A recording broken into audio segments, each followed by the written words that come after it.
State Champs Score is delivered by Hungry Howie's Pizza. Also brought to you by Lawrence Technological University, Alta Equipment Company, Michigan High School Athletic Association, and the Construction Association of Michigan.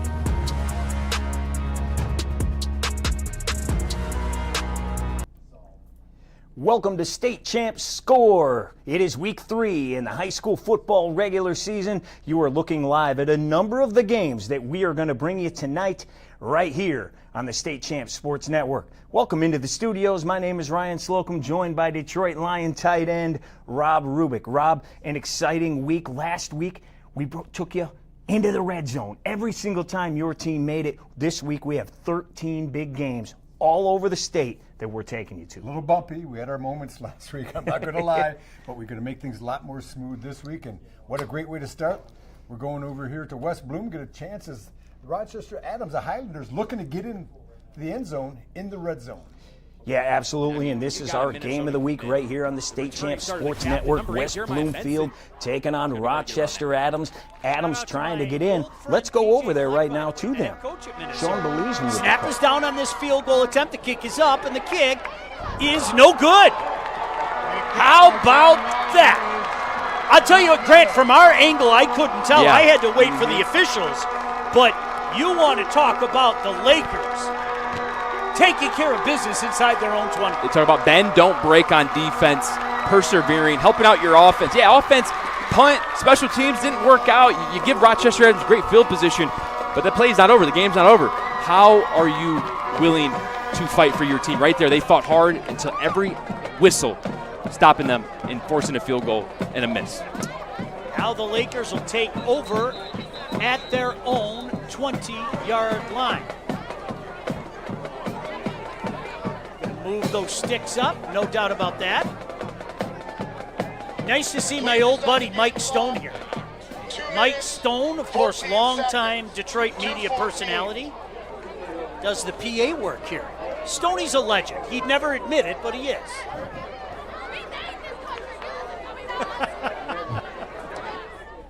That makes 2 of us, Mike. All right, and thanks to Sean Belize and Grant Perry on the call there for the State Champs Sports Network. As you saw, field goal try from inside the 5. No good, Rob, so we have zeros on the board there. Tony Petito's going to re-examine his fourth down, not going for it, trying for the people. The 10th guy, he probably had 3 points. Instead, comes through with another. The Lakers of West Bloomfield dodge a bullet. Absolutely, and we have Waterford Kettering taking on Milford. You see that there on the left side of your screen. And that's one of the games we're going to be checking in all night as well. Montrose taking on Durand. The Rams looking to go 3-0. They are playing up at Kelly Short Stadium in Central Michigan, Rob. They had 2 big bodies, Jeremiah Benson and Amari Pippen, the Railroaders of Durand get to go up to Kelly Shorts where the Chips play every they have 6-7 home games a year, so kids up there trying to show their talent. Yeah, and the Rams are really excited. They're 2-0. They have 21 starters back from last year, Rob. The only new guy is the guy under center. They're looking pretty good. And your guy, Danny Reinhardt, 250th career win last week. Yeah, Danny's been there forever. I mean, I think he replaced Tony Anise, the great coach, the Michigan high school football coach, and now the coach of Ferris State. And Danny's done some great things. He really just kind of grabbed the baton from Tony and kept it going. Hey, we have in the top right corner, that is Grand Rapids Catholic Central taking on Jackson Lumen Christi. And it is right now the Cougars in the red zone looking to score. Let's head out there, JTV. Let's hear from them with about a minute to play here in the first quarter.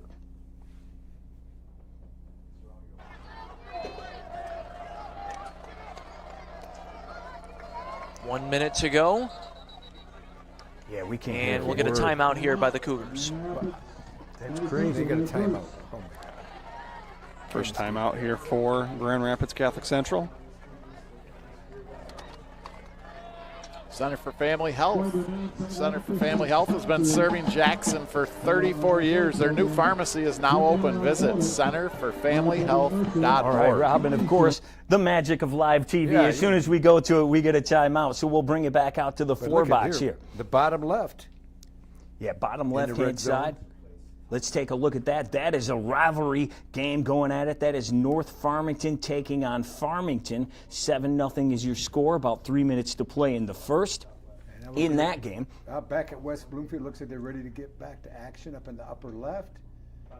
And yeah, that game is our game of the week. You'll hear Grant Perry and Sean Belizean on the call there with about a minute to play here in your top right. Grand Rapids Catholic Central and Jackson Lumen Christi. A couple teams that know a little bit about winning, Rob. They've got a few state championships between them. yeah, how about Herb Brogan? He goes from right back into the fire after taking on Pontiac Prep Notre Dame last week, a big-time school. And now Grand Rapids Catholic Central, who's won more state championships than I have hair on my head, it seems like. And in the top right, there it is, DCC. You talked about Brogan, but man, his team finds themselves down 14-0 now after that great run by the quarterback for the touchdown. Well, you know, last week we saw Christie struggle early with Pontiac Prep, took the ball right down the field, but after that, it was all Lumen Christi. The Titans really took over. But this Catholic Central team out of Grand Rapids right now, a lot of speed, a lot of balance on both sides of the football, giving quite a few problems to that Christie defense. Absolutely, and like we said, they know a little bit about winning. They won the state title in 16, 17, 19, 20, 21, and 23. Yeah, and Jackson Lumen Christi has won the last 3 in D6 and D7. But they find themselves down now 14-0 early in that one. Oh, Todd Colster has been at Grand Rapids Catholic Central quite a while now and just does a fine job, gets the kids out. Very, very well-coached team. And we see right here, we get to look at a replay, long touchdown. This is Mona Shores. They're just starting to really open up a can on Flint and Hamady. And I was really surprised I saw this on the schedule, that Hamady would schedule Mona Shores. Mona Shores has been one of the powers, bigger school. Hamady with Gary Lee now, who's been all over the Flint area over the years. I remember Gary used to be at Port here, Flint Northern rather. Yep. But he's at Hamden. He's done a really nice job in the area, but this is kind of stepping out of your comfort zone when you're taking on a Mona Shores team and you're traveling across the state to do so. Yeah, and you talked about it was state championships. They won back-to-back D2 state titles just a couple of years remember ago. Brady Rose? They had the little tiny quarterback. Yep. He did everything. He's at Ferris State. He's done great things at Ferris State as well. You look, he's too undersized. He's only about 5'8", like 160 pounds, and he just is a pest to Grand Valley, my team, every year. And now Mona kicks the extra point. It is up and it is through. They've scored 22 points in the first quarter. That's more than they've scored in any game so far. Now, right, what we got up on the big screen right now, this is Detroit Catholic Central taking on Clarkston North from Mississauga. Football, CNF, Clarkston North football. It's out of Canada. And it's kind of like I'm going to say a team for hire, but they bring kids from all over, like an IMG Academy in Florida that we see in the States. It is their Canadian-American football team. So this is a good test for CC, who right now it looks like they're in the red zone. They're going to be going in trying to add to that 8-0 lead. Yeah, absolutely. And they put D1 talent all over the country. So this is definitely a team that is something to be reckoned with, and they play teams in Michigan. They play powerhouses in Pennsylvania and Ohio all year long as we take a look at them right now. Little bootleg there. Did he get in? And that's Banta, I believe. I think that's Bradford Banta's son, former Lion long snapper and tight end. Bradford Banta. Drew Banta is, yeah, he's the quarterback at Catholic Central. Nice play there. I like that when you saw him rolling out, Ryan. Lets the play develop, keeps his eyes downfield, looks, nothing there. He decides to tuck and get whatever he could. And he takes it down to about, the 2-yard line. It's going to be 3rd down and goal. So this is a big play. This Canadian, this Clarkston North out of Canada, they're a quality program. Let's take a listen to the play-by-play from DCC. Josh Peters, who's stuffed for no gain. We'll see now. Shamrocks at 4th and goal. Decision time here for Coach Asante. Up 8-0. I think they will go for it. It looks like they're sending in Bana, so. Ty Goddard in no rush to get out there for the kick. So CC, they're either going to go hard count here, or they'll just go for it and try to run it in one more time. Yeah. They might do both. They might go hard count, call a timeout and still roll this- the offense back out We there. go to and we can't come back. We can't talk And about it. even Well, if that's a you much don't better get this, camera. if they That's punt it to dark. you, I'd show the other and one. you stop them, you're in good field position. So Oh, it's Give it to them. Cedric Williams. He's going to cut it in.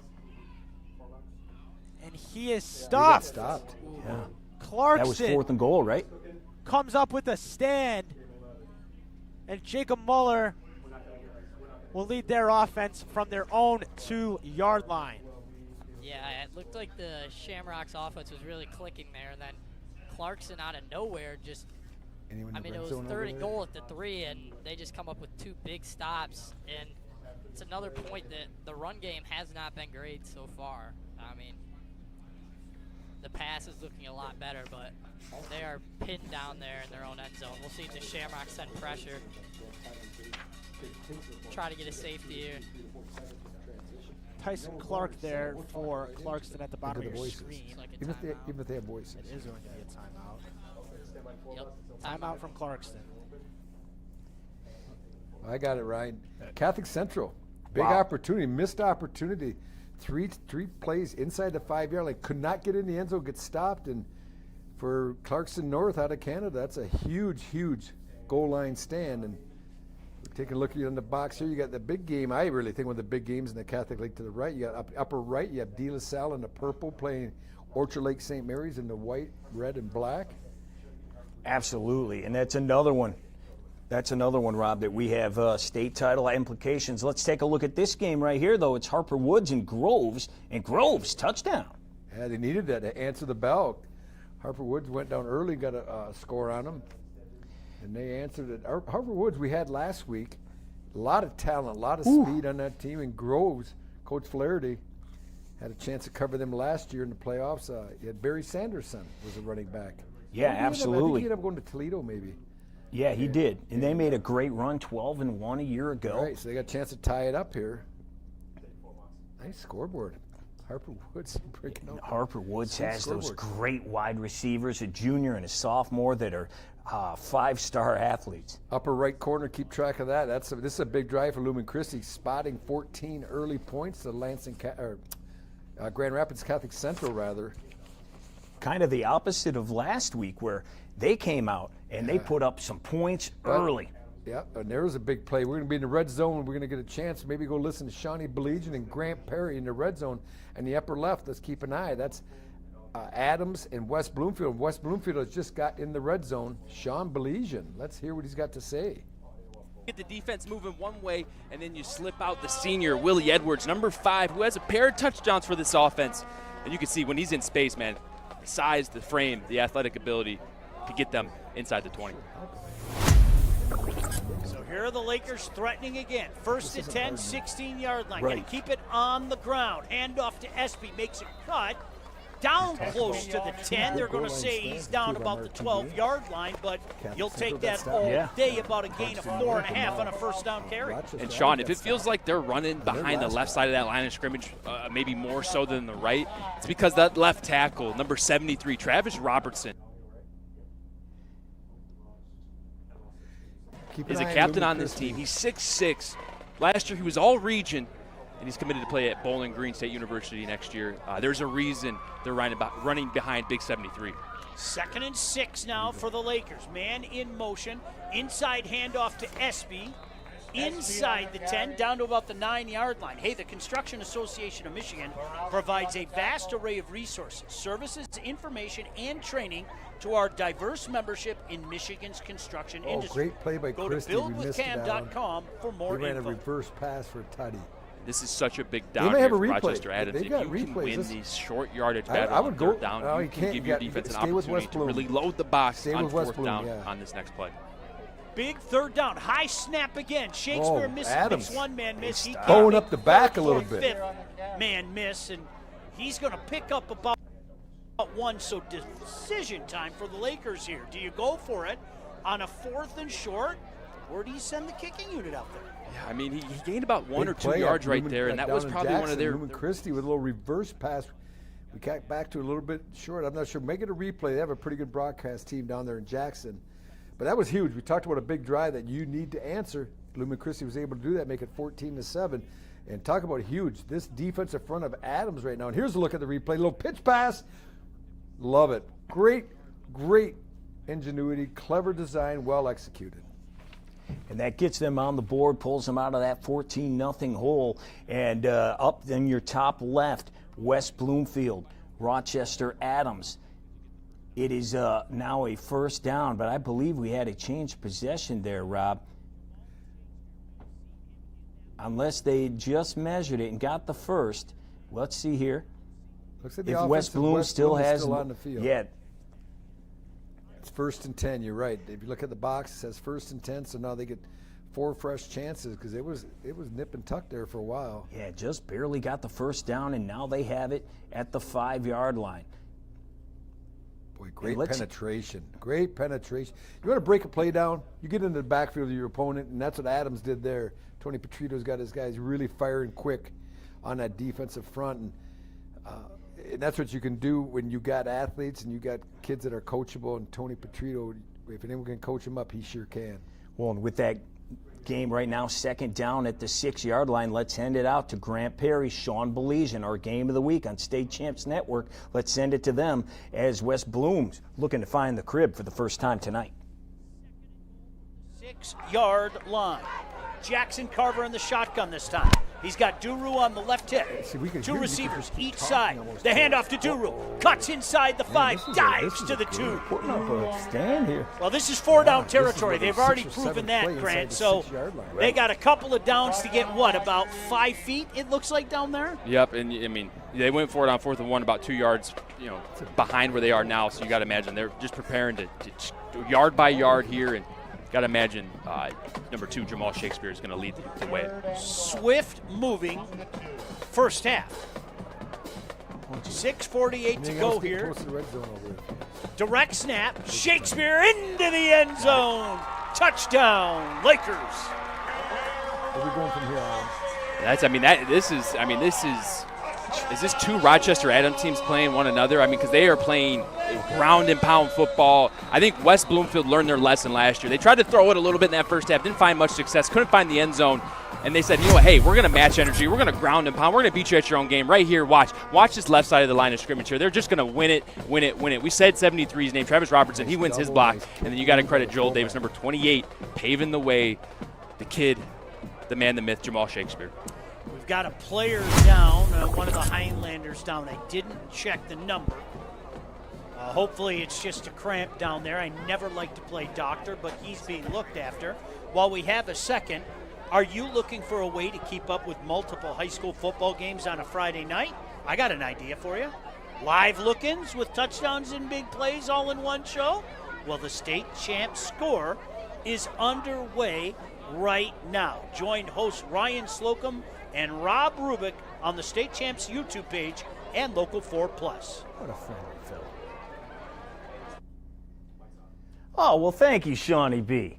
Appreciate that little shout out, and thanks to you guys as well for the call out there. I know he had a good time with Jamal Shakespeare with the first touchdown of the game in that one. I'm sure he started reciting some Romeo and Juliet, knowing Sean's great background to being a literary pundit that he is. Oh, he's one of the greatest scholars of our time. But that's what I was told anyway, or he told me. Let's take a look at Montrose taking on Durand. Little replay right here. We told you those two are going at it at Kelly Shorts Stadium, the Mid-Michigan Activities Conference. The Rams looking to improve to 3-0 and get on the board here. One more time, up 16-0. Let's go to them.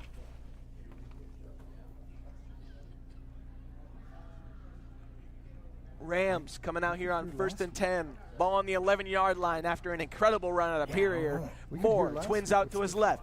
Takes the shotgun snap, handed off once again. Oh no, Moore's going to keep it out to his right. Moore has blockers, powers his way down to about the 2-yard line. Eli Moore lowers the shoulder, not afraid of a little contact. Love to see that out of a quarterback. 9-yard pickup on the ground for Moore.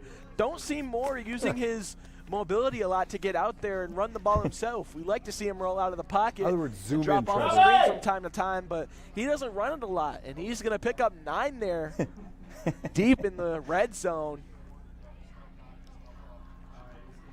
2nd and 1. Rams still eligible for a first down. Montrose in the red zone. Here we go. Wouldn't be surprised if Perrier's going to run it right up the gut here, as you see him right behind Eli. As that's exactly what it's going to be. Perrier powers his way through another touchdown. KP is just toying with the Railroaders defense as he punches in his second score of the night.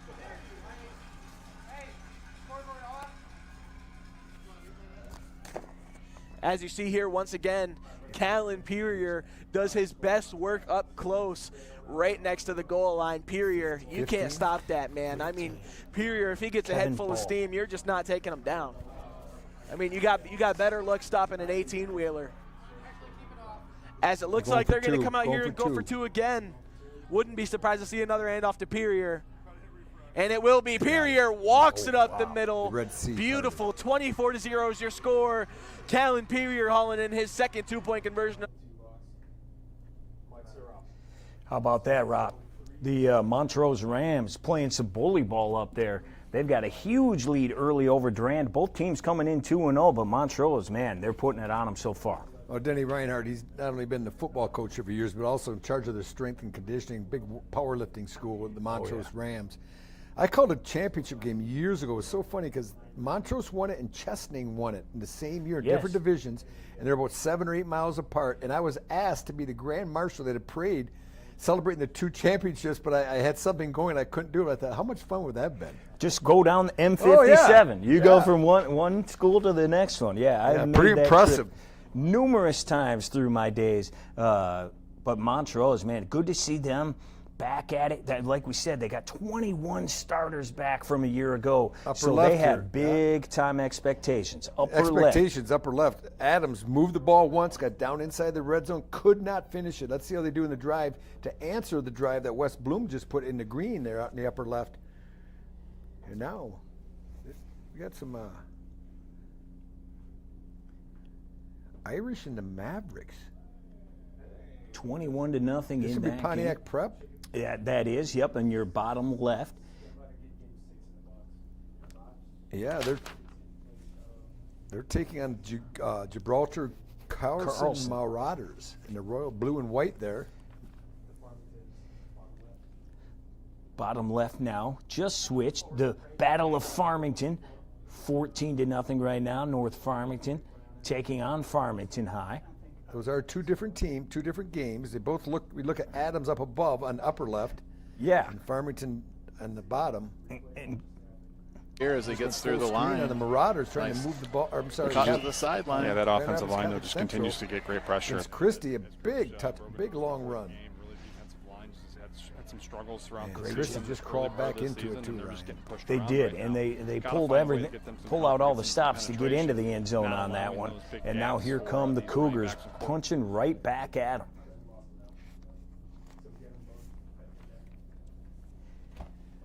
We now take a look around the state one more time.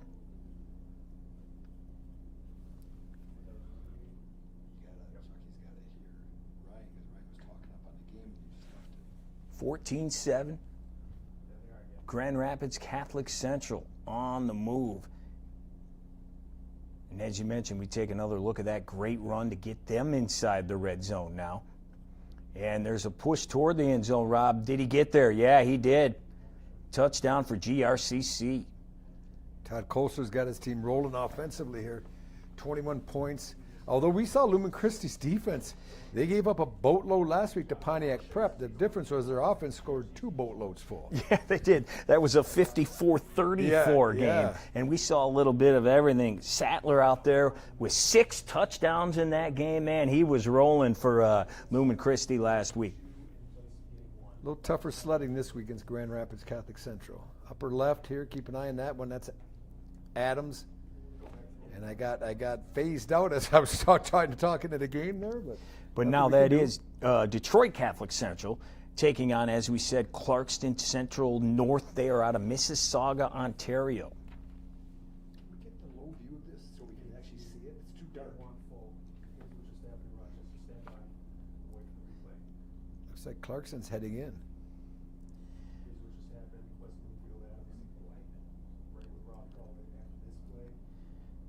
We're going to take a look at West Bloomfield and Rochester Adams right here. Adams gets on the board with under 5 minutes to play in the first half. We'll take a look at the extra kick, and then we will get a replay of that. And as we do it, let's go back to Shawnee B and Grant Perry.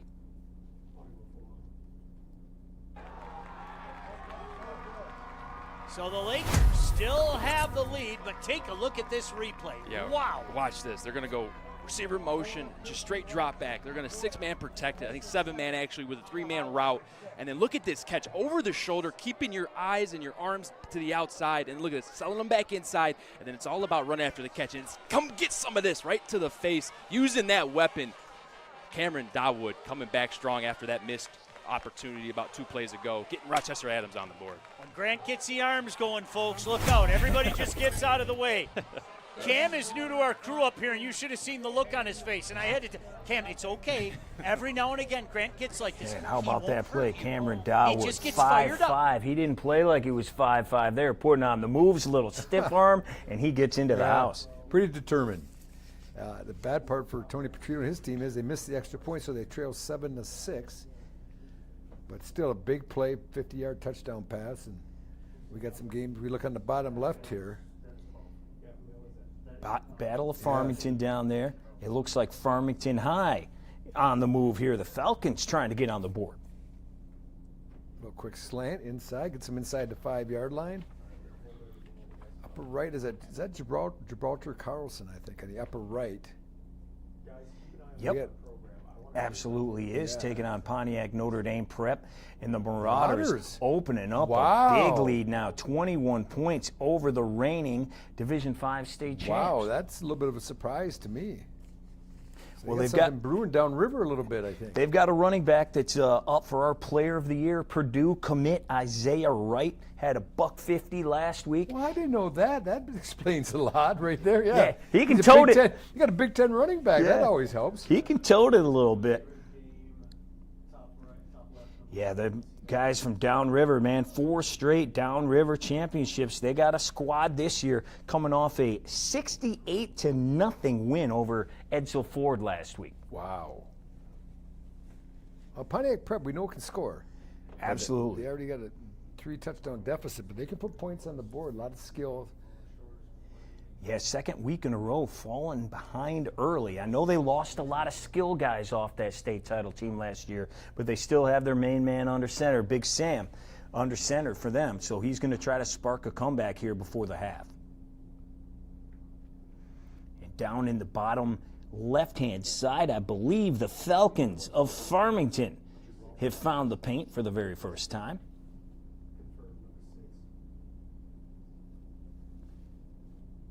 Number 6 for Farmington finds the house. And one more time, Rob, our Grand Rapids Catholic Central and Jackson Lumen Christi game. Lumen Christi trying to punch back here after giving up their 3rd touchdown of the first half. How about that play? Yeah, that's the old Toledo Rocket kind of just got like a rollout draw.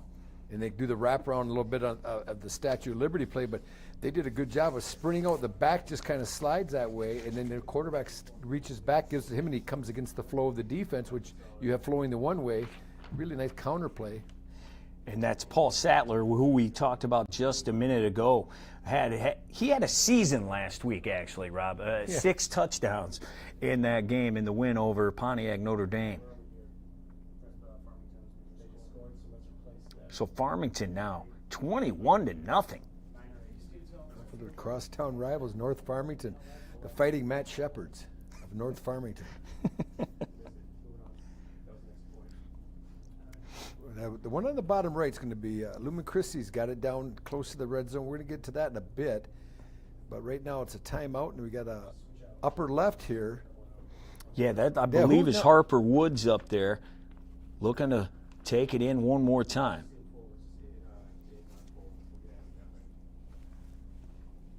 Harper Woods, we found out last week, fell behind Clarkston 21-0 but they use their skill guys to come back 27 unanswered, and this is their quarterback getting it done this time.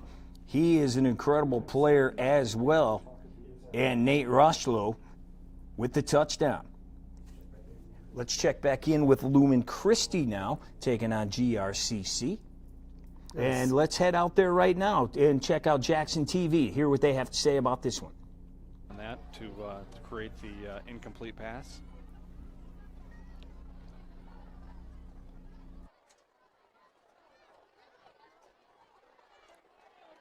It'll bring up 2nd down and 10.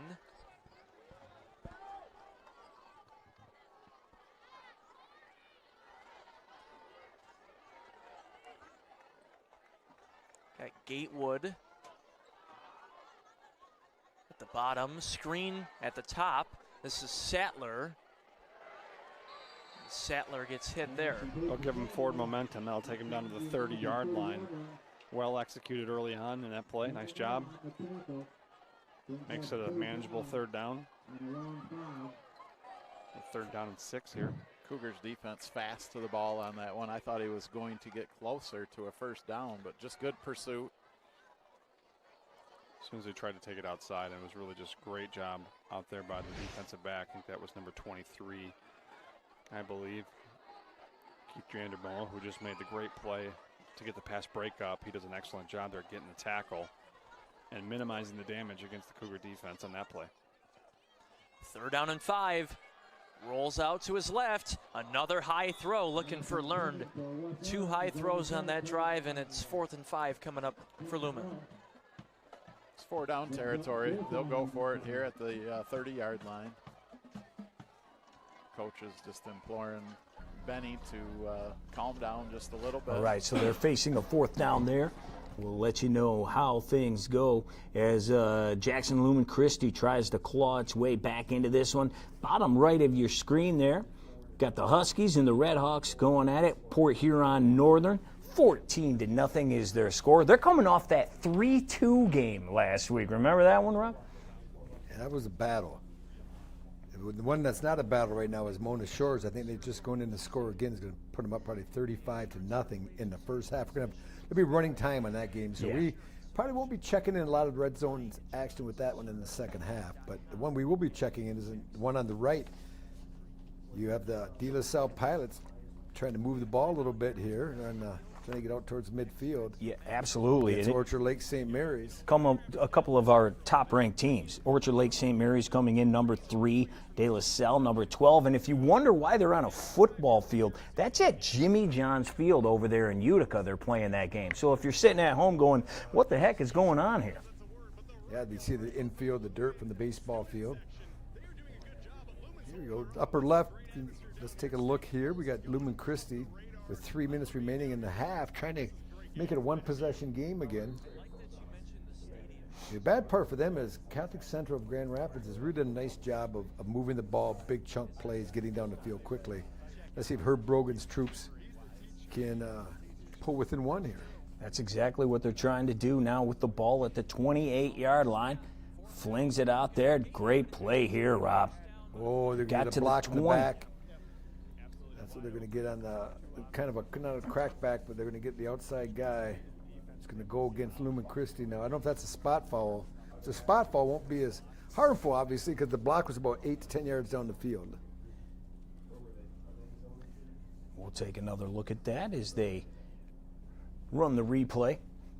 Top right, we've been checking in with Gibraltar Carlson, and they're having a great game so far against Pontiac Notre Dame Prep. Port Huron Northern taking on Utica Ford. That's on your bottom right. And we have a long touchdown. They say no good. They've got the construction crew out there for the ladies today, the cheerleaders. As you can see, 14-0 in that game. The Sailors of Mona Shores, it is now, you said it, 29-0 over Flint Hamady.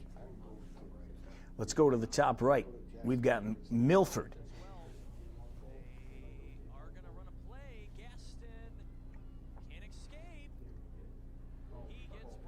Bloom and Christie, and how about that big stop, GRCC, big stop in the backfield, and they are fired up.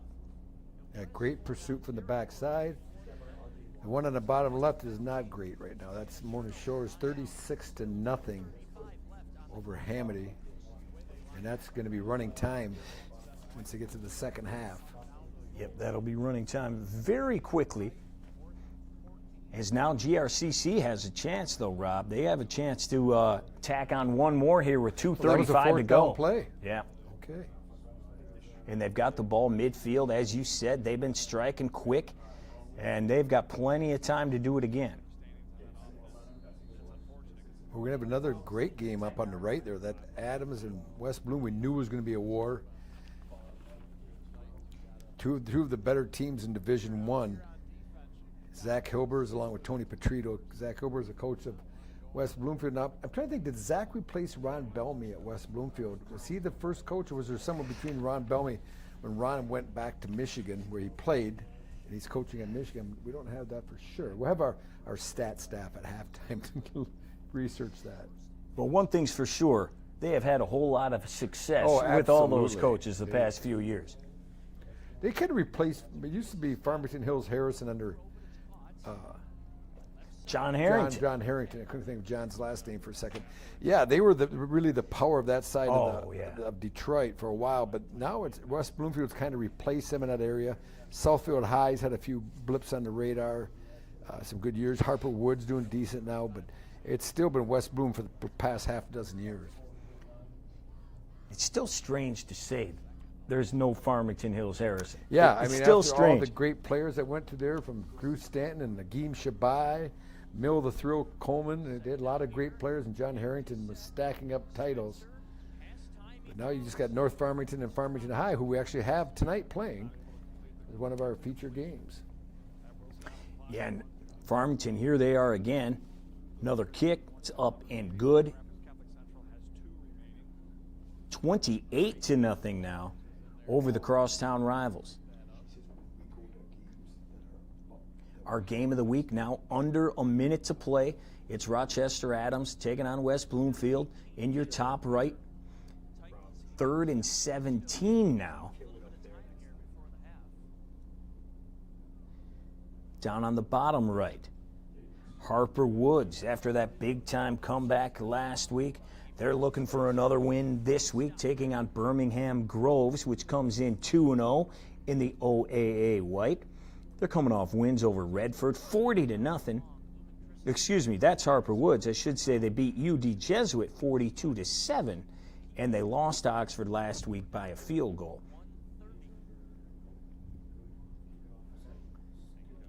Haven't checked in with Detroit Catholic Central in a while. Here they are now on the bottom left side of your screen. They have a 10-6 lead here with under 5 minutes to play. If you're like, who is CNF?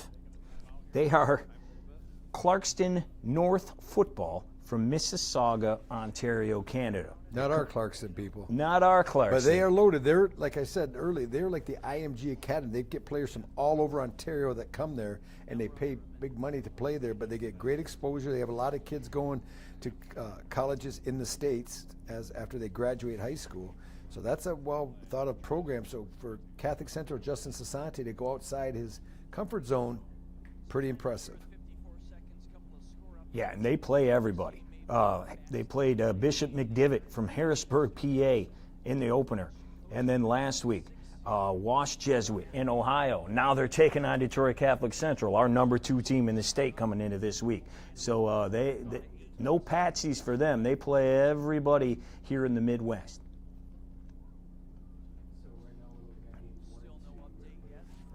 It's DCC in the red zone now. Looking to punch one in here with just over 3 to play before the break.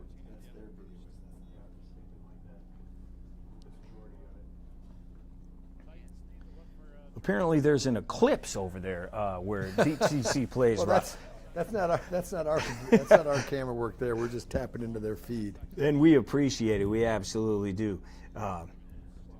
Letting us jump on your feed, help you guys out, and show some of your players. 28-0. Farmington and North Farmington. Kettering Milford we are now going to check in on. First time we've checked them out in a while. They are now on your bottom right side.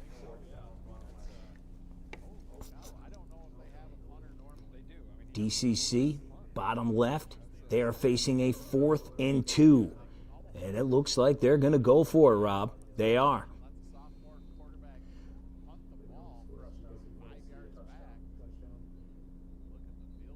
Is he in? See, they're Touchdown. celebrating. They are celebrating over there. Corner of the end zone. Detroit Catholic And Central with a 4th and 3, touchdown. That's what the defense is expecting. Probably So now either they a quick open up a pass 10-point lead with or an a extra run, point and to they come. just go over the top. Gideon Gash, the 4-star. I mean, absolutely. Milford burned has him on that just route. entered the red zone. And now the Rocks will go up by Another 10. touchdown for We'll see if they can Gash, his extend it to second of the day for 11, which Detroit would be Catholic Central. And let's go to the top right. 7-6, our main game. 30 seconds, a little more than that to go. Let's go to Sean Belizean. Jackson Carver, shotgun formation again, sends a man in motion. Back to pass, throwing over the middle, miscommunication. Willie Edwards kind of stopped at about the 2-yard line, and that pass went well over his head, about 3-4 yards deep. Yeah, Willie Edwards, they've been doing a good job of flexing him out. He's a receiver, but they'll put his hand in the dirt and he'll play tight end to kind of hide that frame. Maybe see if Rochester Adams is asleep there. Right there, they have his hand in the dirt. He's in a 3-point stance. He just kind of stumbles out of his release, and that throws off the timing. Luckily, that ball was high and away, or else one of those safeties or corners for Adams could have got their hands on that one. So still 36 seconds remaining. A 3rd and 10 for the Lakers at the 15-yard line. 3rd and 10. Let's see what they dial up here. Grant, are we looking at 4-down territory if they're short? If they're short and inbounds, you have to have either your next play ready to go or you have to have your emergency field goal team ready to rush the field. Situational football, got to be ready for it. Carver's going to line up under center. Duru, the lone setback. Carver back to pass, steps up in the pocket, looks to be in trouble, just gets it away. They're looking for the grounding again, but they're going to say well past the line of scrimmage. And now it's decision time, but they're not wasting any time. They're sending the kicker back out there. Yep, they're going to send the kicker out there. Just, they've had success in the red zone, but these tough yards here, especially when you get inside the 10, inside the 15, are hard to come by. This Rochester Adams defense can just sink their teeth in, bring the safeties down. So I think here with the field goal attempt gives you the highest percentage for more points here. Coburn on. This should be about a 32-yard field goal. Bryce Coburn, kick is up. The kick is good. How about that? The junior kicker tacks on 3, and West Bloomfield extends their lead to 10-6. Still 30 seconds remaining in this first half. Still 30 seconds. Bryce Colburn with the 3-pointer there, 30 seconds to go. West Bloomfield now up 4 at 10-6. We've got action down in the bottom right. Milford looking to find the house. They do. Touchdown Milford on your bottom right side of your screen. Great job there. Bottom left, 17-6, excuse me. Now we're going to switch over. That's Orchard Lake St. Mary's and Warren de La Salle. Haven't checked in with them yet from Jimmy John's Field here in a few minutes.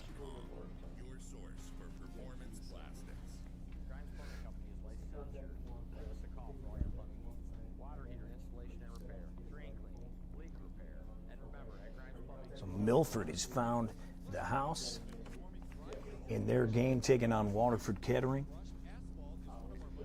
A couple of games have gone to the half. As you can see, these ones coming very close to getting to the half now. West Bloomfield kicking off to Rochester Adams. And that return, not too bad. Good cut to the outside, Rob. He's crossed the 40 to the 50 now. Into West Bloom territory, but he dropped the ball. Fumble. We're going to head the other way after a great, excellent play there. Yeah, That's going to be brought in by Gavin Robinette. Yeah, they have to get some points possibly with not much time remaining in the first half, but now they being West Bloomfield really dodges trouble there. We're getting another look here in the replay in the upper right. Team in the white, yellow helmets. Rochester Adams. Ball still. And that could be Braylon Watkins as well. They got two 12s here on our roster, but a great strip there. After giving up a great return, Adams could have taken the lead there before the break. Now we got North Farmington trying to get back in this game, trailing 28-0 to Farmington High. Great defense there as the quarterback was going to keep it. Under 30 seconds to go. Crosstown rivals, probably these kids grew up playing together, playing against each other since they were young. And right now it's Farmington 28-zip.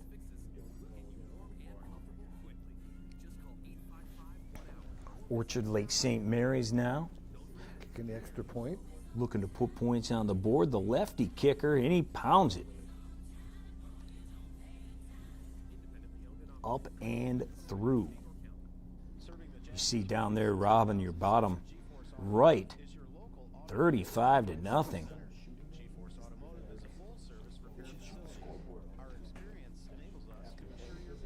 Pontiac Notre Dame in some trouble here. 35-7 as they go into the half. North Farmington, Rob, 25 ticks left on the clock, and they got a chance to get on the board for the first time.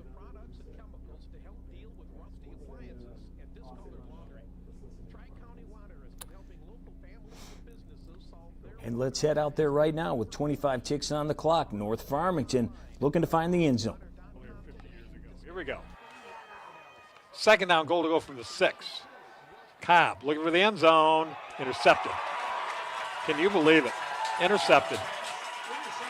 Picked off down there by number 0, Jalen Marshall. Can you believe it? Another turnover by the Raiders. Let's take a look.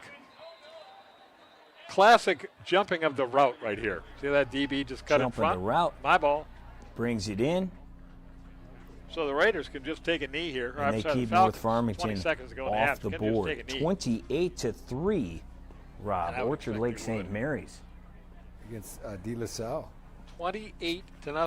So well, remember, if the point differential grows to 35, we will have a winning clock situation here at Falcon Field. We'll see if that transfers when we get to the usually keeps third quarter. you within reach during the course of the game. Very rarely do they get blown out. We're on the cusp of that. Even when they lose, it's usually the Raiders, close. But 6 turnovers in the first half. Regroup his troops at halftime.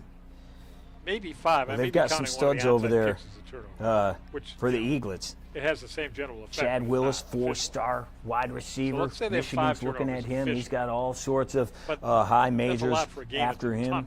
Jabin Gonzalez has played well so far, starting under center for the first time. You got it. Yeah, absolutely. He's had some great games so far. 539 yards, 7 TDs, connecting on 70% of his passes. And that's just coming into this game. And they are up 28-3. Bottom right, Mona Shores. This is called jumping on the pile right now. I think they got like 44, 45 points. And that is Mona Shores. They have the same colors out there. Yeah, but Mona Shores are the dark blue. They are in the dark blue, even though their field is light blue.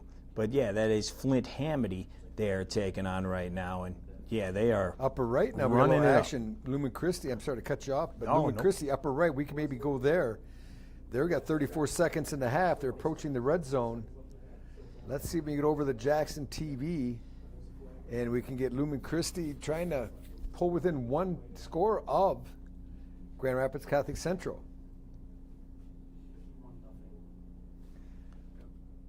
I just teed it up. How about we head out there right now? GRCC and Jackson Lumen Christi, 34 seconds left. We're getting a little break in the action as they're trying to cut that to a 1-score lead here before the break.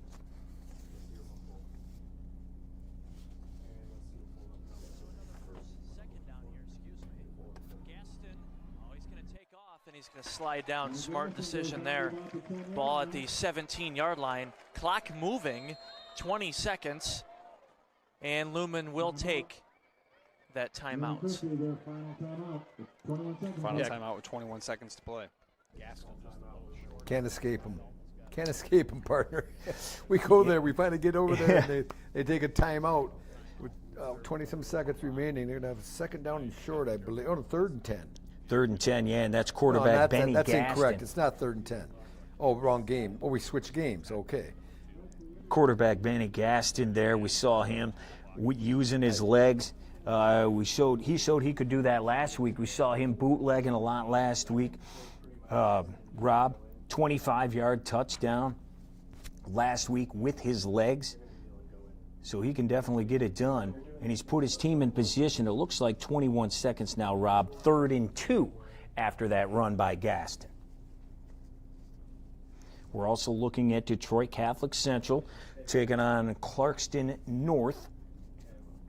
On the left side of your screen, $1.50 to play before they go into the half, and we've got a timeout there. Right side of your screen, Lumen Christi. The Titans are back there trying to find the end zone before the break. And we have a flag, of course. Rob, it's one of those days for us, big fella. Yeah, we're just a day late and $1 short here. It seems like we're just having a hard time. We got some new tech we're working with, and it's going to be great. I know it is. Because we have a great product that we're trying to present here. It's just we're trying to work out some of the bugs. Lumen Christi has the ball at the 11. 24 ticks. They only need 2 to get a fresh set of downs. Let's take a listen. Trying to add the time back on the clock.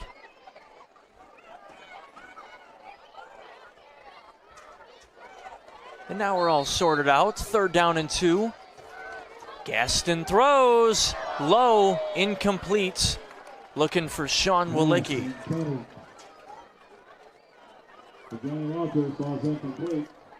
I think that was Johnny Walters, actually, but just off on their timing there. I think expected to break that route off a little bit sooner. And now you got a 4th down and 3. You got to ensure that you get at least the 1st down here.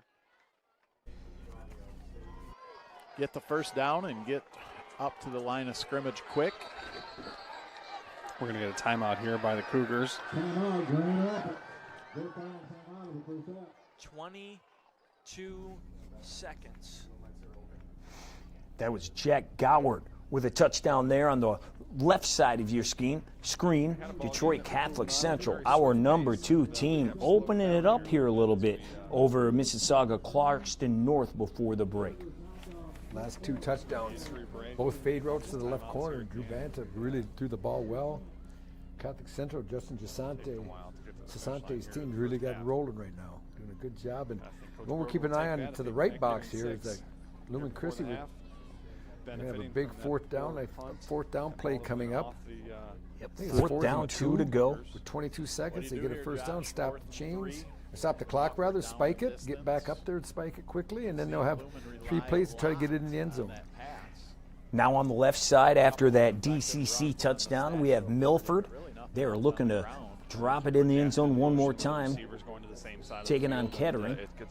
Got it to the big fella there. He stays on his feet. Back this way, we have a 1st down. On 4th down, here comes Lumen. As you said, they're going to try to spike it. Let's go out there to JTV right now. And they're going to spike it with 15 seconds left. Wow, what a almost play. looked like it was intended for the other receiver. Gaston put some heat on this ball, too. I mean, that was... What a catch. Johnny Walters going up, just making a great play. Gets the 1st down, so they got plenty of time. Every throw's got to be in the end zone here. Every play's got to be in the end zone. If you're tackled in bounds before the end zone, just as likely will run the clock out. Sattler was the first receiver to have his hands out, was covered, and a great catch by Walters. Gaston, that one's batted. Nice job there by number 12, Arncock, who's just having a fantastic game. He's got the touchdown earlier, got a big block on the offensive side earlier, and now making his presence felt on the defensive side with that deflection.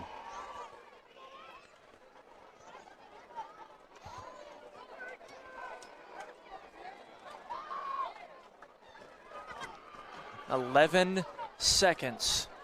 3rd down from the 4. 1 receiver out. Gaston rolls, throws, caught, Touchdown.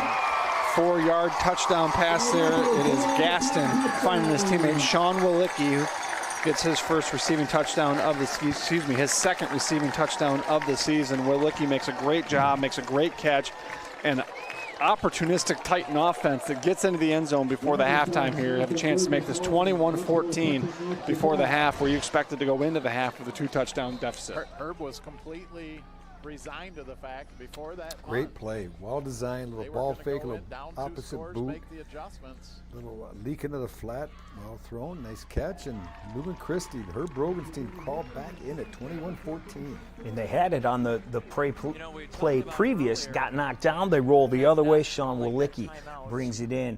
It's a one-possession game over there. This is Milford taking on Waterford Kettering on the right side of your screen. Just a couple of games here still going on. Not hit the half just yet, but Milford looking to find the paint one more time.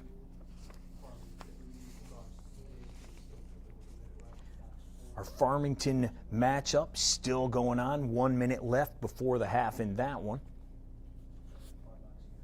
I think on the right here, the Grand Rapids Catholic Central Lumen Christie game, you can see, I would say, just a squib kick, not giving Grand Rapids Catholic a chance to return this for points. And how about that up top? A little jump into the end zone. That's going to be another touchdown for Milford. Caden Johnson Thompson taking it in.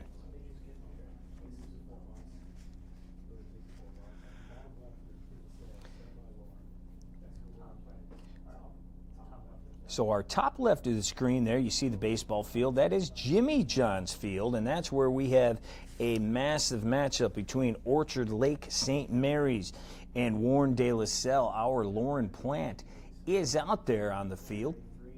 And followed finished with the top team GPA in the Well, hey everybody, how you doing? Welcome to Jimmy John's Field here as we are at halftime of the game between Orchard Lake St. Mary's and Warren De La Salle. They are recognizing some of the teams from 2024 on the field now at De La Salle, the baseball team, golf team, some of the success stories that they had last year. Basically, what's happening here tonight is we figured that we would have a really tight battle, and that is kind of the way things played out through the first quarter. In fact, we had no score. De La Salle had got themselves in a position for a field goal, missed from about 30 yards out. And then as we got into the second quarter, things really started amping up. First, it was, of course, the quarterback for De La Salle, Grayson Thurston, who was pretty active, was hitting Damian Key a lot in the second quarter. That is definitely the player that he is going to tonight, and got themselves in a position to get a field goal and went up 3-0. Really, the storylines coming into this was, could De La Salle stop Orchard Lake's explosive offense? The Eaglets came into this game with like 83 points in the first two games. That was versus Port Huron Northern, and then also last week in Toledo against St. John's Jesuit, in which they won 42-10, and they blanked Portage Northern 41-0. So things took off in the second half. Lorenzo Barber had a 40-yard kick return for St. Mary's. They basically only took about 2.5 minutes off the clock. Daniel Taylor had a couple good runs, a nice reception, and then they had a touchdown that put the Eaglets up. Then as we, just a couple minutes later, there was a blocked punt that took place here in the contest. Orchard Lake blocking the attempted punt by De La Salle, and boom, they get into the end zone. Reese Hurst picks up the loose ball, gets in the end zone. They're up 14-3 with about 4:50 left. Damian King IV was still doing, good things. He had a nice return for De La Salle. ended up not going anywhere, and then it was Jabin Gonzalez, an 80-yard pass play to Daniel Taylor. Jabin was hit as he run. I'm telling you right now, he's making a run to get in the Mr. Football race despite being a junior. He was hit as he threw. 2:33 left in the half. They're up 21-3. They get the ball back. And let me tell you, the OLSM D-line is playing incredible out there today. Lots of sacks, very active. They strip the ball, get it back. Jabin Gonzalez then pulls off a 60-yard TD run, and he is taking linebackers with him, just pummeling a couple guys as he got through the line of scrimmage. Then he was gone, looking like Earl Campbell, getting to the back of the end zone. And that's kind of where we stand right now. It's 28-3. Orchard Lake St. Mary's, I don't see things slowing down anytime soon for them. So De La Salle's got a fight on their hand. They're at home, the only game they're playing at Jimmy John's this season. We'll see if they can make a comeback here in the second half. Time will tell. Back to you guys.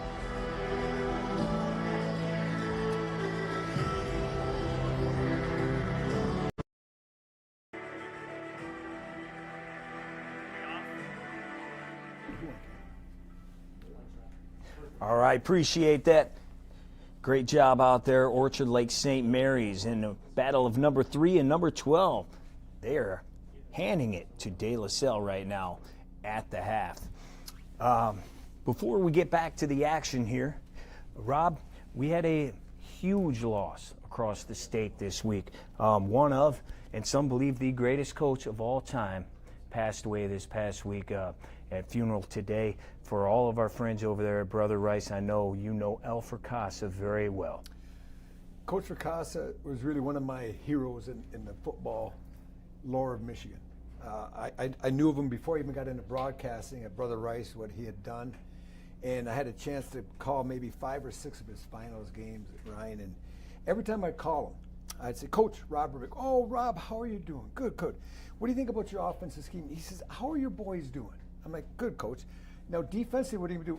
Now, the family's good, the wife's good. I would try to talk football with him, and all he wanted to do is talk about my family. He was the sweetest, nicest, most engaging human I think I've ever met. And I've been all over the world. You wanted to make him proud. He had that grandfather figure, but he also had that you wanted to perform for him because he was such a mentor to all the kids that came through, including my buddy Brian Henry, who speaks just great things about Al Fracassa. Brian played for him and had a chance at Brother Rice. But Coach Fracassa, really one of the most memorable characters, figures, coaches that this state has ever seen and would be so dearly missed. And I just feel honored and pleasure I had the opportunity to talk to him on the phone for 45 minutes, 44 not about football. Yeah, absolutely. And we have here now a package about Coach Fracassa and what he meant to everybody at Brother Rice and pretty much everybody all around the state. I think he is the Lombardi of high school football. His ability to get inside of that kid and really pull things and draw things out of them is unique.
games has he won? The longevity he's been able to have as a high school coach in this state at a major institution in this state, places play a high level high school football as you can get, and the success that he's had. I think that's the essence to Coach Fracassa is he's more interested in you becoming a good man than he is a good football player. The good Lord was always there for me, and don't let anybody tell you, when you pray, good things happen.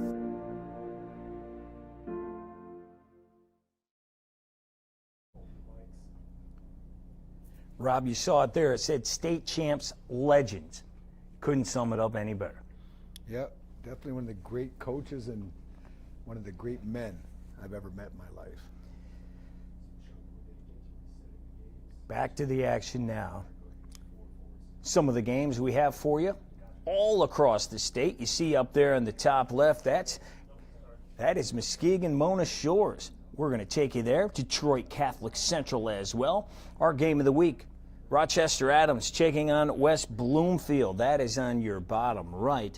We are all over the state, Rob, and we've got some big-time action going on so far. Milford, who we checked in a number of times, leading it 45-0 over Waterford Kettering at the half. Yeah, we got some lopsided games this week. We were a little bit closer last week. Milford, a big deficit. We saw Mona Shores up 57-0 over Hamley. We knew that was going to come. I just really still surprised about the scheduling of that game.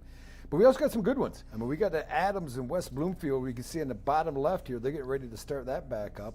That's a really competitive game. The Lumen Christi cut it to a one-possession game before the half against Grand Rapids Catholic Central. That's going to be a really competitive game as well in the second half. So we got a lot of good things to stick around and watch here as we bop around the different screens and bop around the state without leaving our chairs. 21-14 in that game that you just mentioned. Also want to let you know, Brother Rice, Coach Fracassa's team, they are taking on Toledo Central Catholic, and they are down 21-14 at the half in that one. And you know where that's taking place?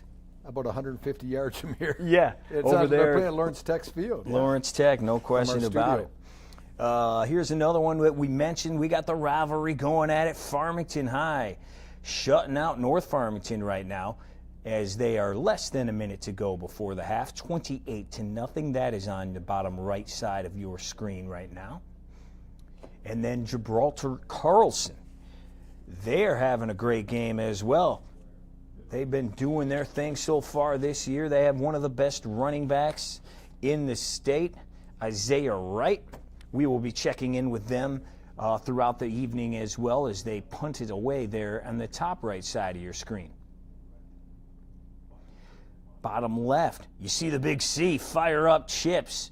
That is the Montrose Rams taking on the Durand Railroaders in this one. Another one like you mentioned, Rob. All Rams so far. They look like they are well on their way to 3-0, up 38-0 at the break. Yeah, we got some running time. The second half for most of these games is going to go pretty quick because once you get up 35 in the second half, it's running time. I mean, there's obviously some times they'll stop at injuries, change of possession, so forth. But for the most part, they keep it ticking. And I think that's a great rule. I really do. I know it kind of cuts down sometimes on opportunity for some of the other kids to play, but there's no need to embarrass your opponent. No need to embarrass. And then when you may be so outmatched, you don't want anybody getting hurt out there either. We are underway in your top left side of your screen there. It's West Bloomfield and Rochester Adams, 10-6. Bloomfield on top as they are just about a minute into the second half.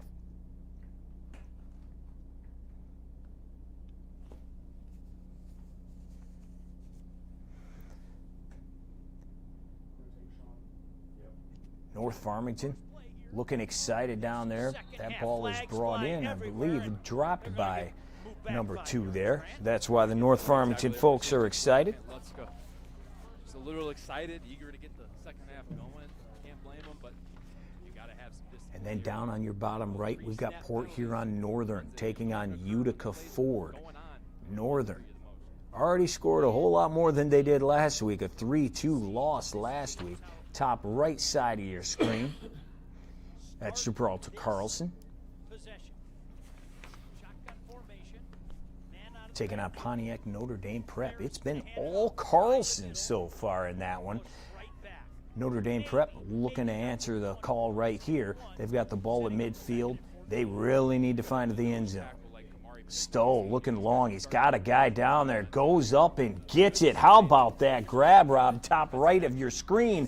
And he's going to be in there for the touchdown.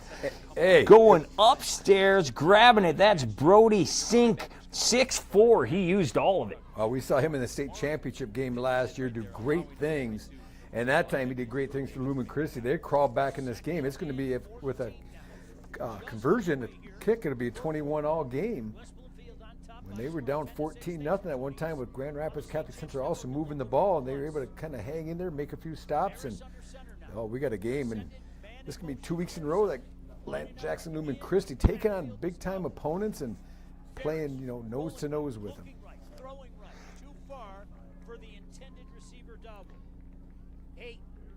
Is that Port Huron? We got a Port Huron Northern. Port Huron Northern, yeah, yep, they're on the bottom, taking on Utica Ford. Haven't checked in with them all that much so far. We hope to do that here in the second half. And it's Northern with the ball. Quarterback keeping it around the left side, picks up a good chunk of yards.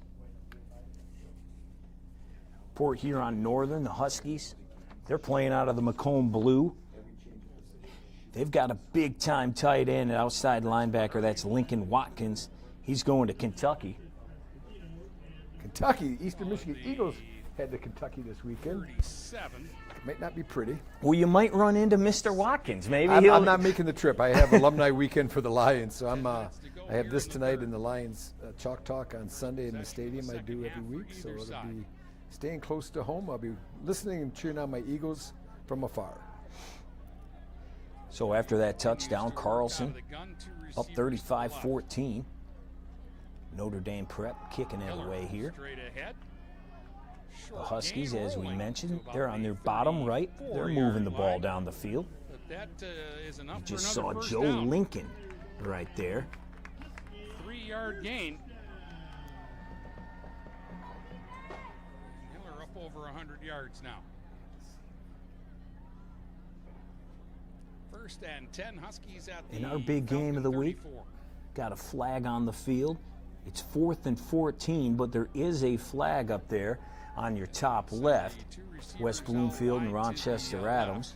So we take a look at the crowd. Man, they're done up. Got the red, white, and blue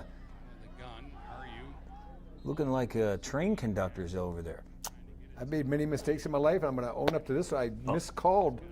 I was looking at the jersey. You look at Lumen Christi and Notre Dame Prep had the same jersey. We have no box there.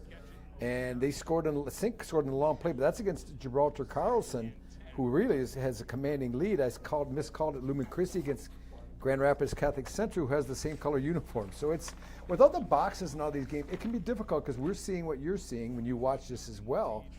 It's hard to keep track when many of the teams' uniforms are the same. We'll try to keep you up to date here the best we can now. Bottom right, Port Huron Northern. As we mentioned, Utica Ford. This is Northern with it. Quarterback keeping it, trying to stay on his feet, but finally grabbed, brought down. That is Cameron Harju.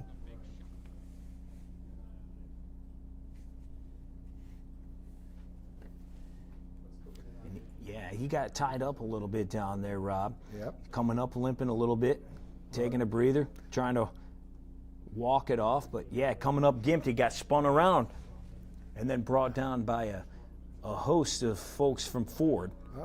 Keep an eye on with your left eyeball there in the upper left-hand corner. You got West Bloomfield and Rochester Adams picking up here in the second half, starting 10-6 with West Bloomfield leading. Upper right, we have Durand as well playing Montrose. That's a lopsided game. That's at Mount Pleasant, Kelly Short Stadium, where the Chippewas played. And in the bottom right, Port Huron trying to get some points on the board, but they've been at a preem against Utica Ford here. Yeah, and Durand looking to do the same thing. It's tough to see the bottom of your screen. They are down 38-0. Both teams came in 2-0 in the Mid-Michigan Activities Conference, but this one's been all Rams. But the Railroaders just sitting outside the red zone. I was going to ask you if you knew the nickname, the Railroaders. That's where the Amtrak line goes right through Durand. There's a stop there. There's also one in Lapeer where I live. Yes, sir. Cool nickname. A lot of great nicknames. It's over there in my neck of the woods. Oh, yeah. The old Railroaders. Bottom right, we got Port Huron with a bad snap over the top. I'm trying to ad-lib. How about that? Wow. You want to talk about play of the night? I think we may have just seen it. That's where the offensive players, the quarterback and the receiver, don't quit on the play. The two defenders thinks he's run out of bounds. He just throws it over the top. And the guy we just mentioned, there he is celebrating, Lincoln Watkins, the tight end who will play at Kentucky. Second touchdown of the game, goes up and get it. But how about Cameron tracking down the snap, running, about to go out of bounds, launches it up for his big fella who goes and gets it. Well, you get a guy like that who's physically a little bit superior, 6'5", and you just kind of throw it up, let him go high point, and he does a great job and increases the lead to 28-0 with the conversion. Yeah, it's 17 touchdowns last year. He's got 2 in this game alone, and his Huskies right now have a 27-0 lead. Another one that's getting out of hand here.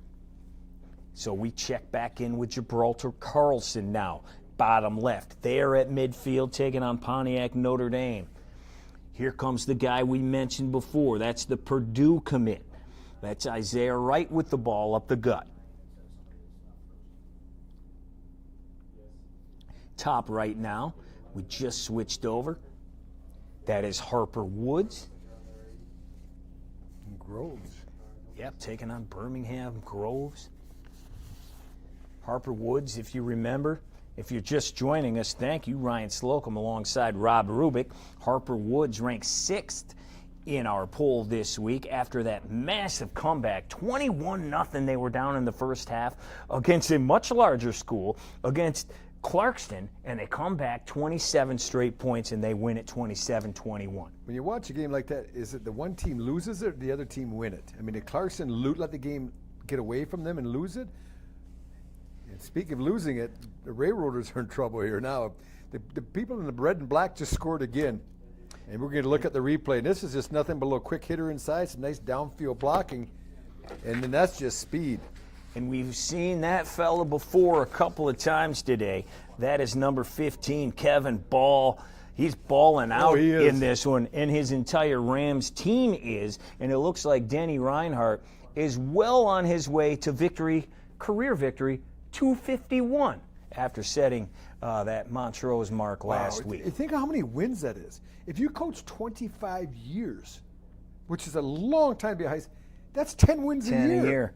Yeah. So, obviously you can't playoff. They made some runs in the playoffs, but still, Denny's just done an unbelievable job there for the Rams. They've just been a power for, I don't know how, since I've been in this area, since the early 90s. Yeah, he's been there 31 years now. This is his 31st year. He won the state title, 2 of them so far, and he's hoping for another one.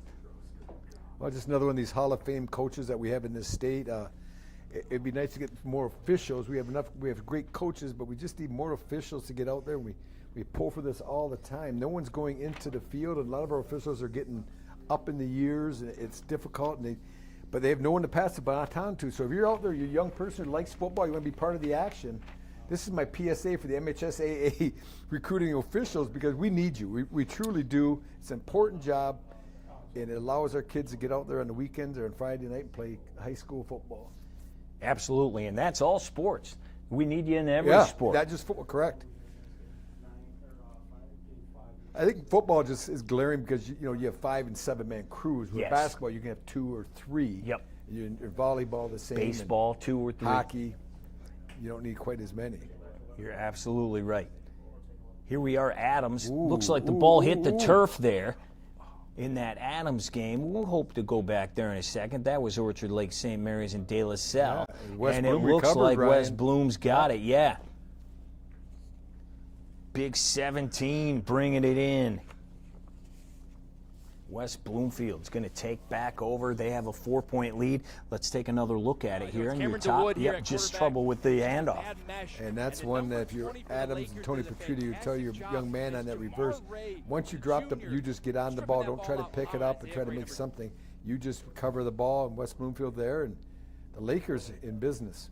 Isaiah Gray picks that one up. Your bottom left, it looks like Orchard Lake St. Mary's is adding on to their lead. Looks like we just got another score in that game. Guy lost his helmet. He's excited about it, though. That's a touchdown for Chad Willis. We told you about him already. A 4-star wide receiver adding to that lead for the Eaglets.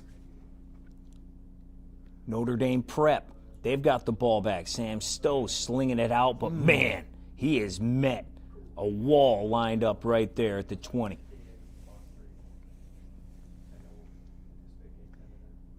Montrose now, your bottom left, and Groves taking on Harper Woods, your top right. That's Groves punting it away. Harper Woods, that is Dakota Grant, one of the best junior wide receivers in the entire country. He takes this ball up to the 40.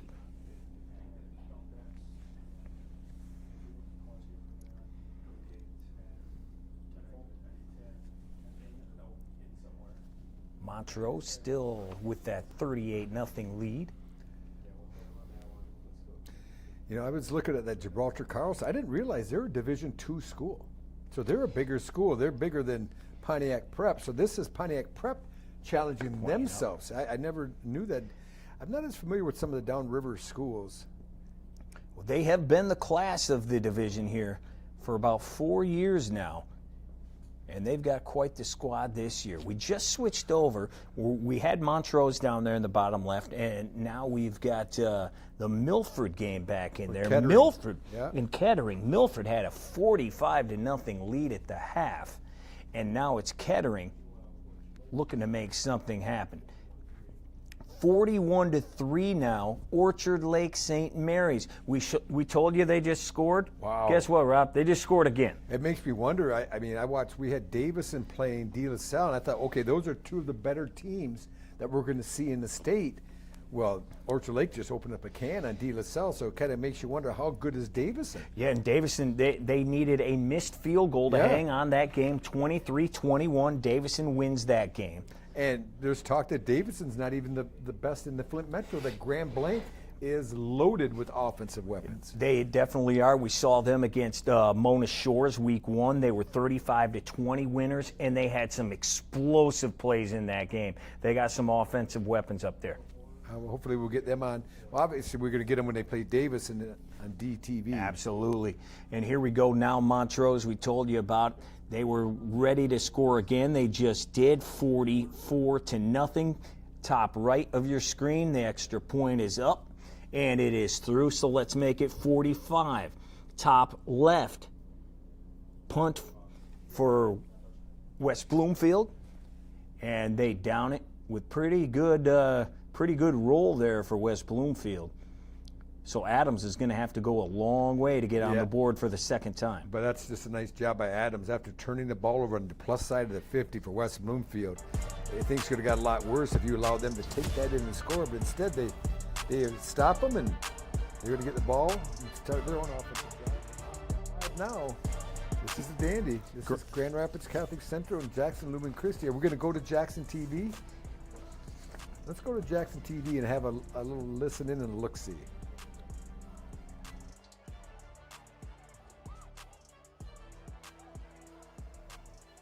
So it'll be 1st and 10 at the 35. Excellent field position for quarterback Odin Spencer and his offense. He's going to be at the 39. Spencer, keeper, up the middle, and he's stopped. Start there for the Lumen Christi defense. Inside their own territory, but that's the type of effort they're going to need.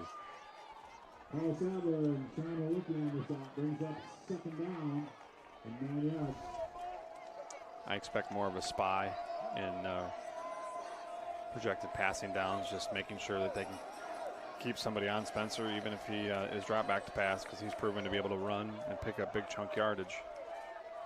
Another keeper for Spencer, left side, short of the marker.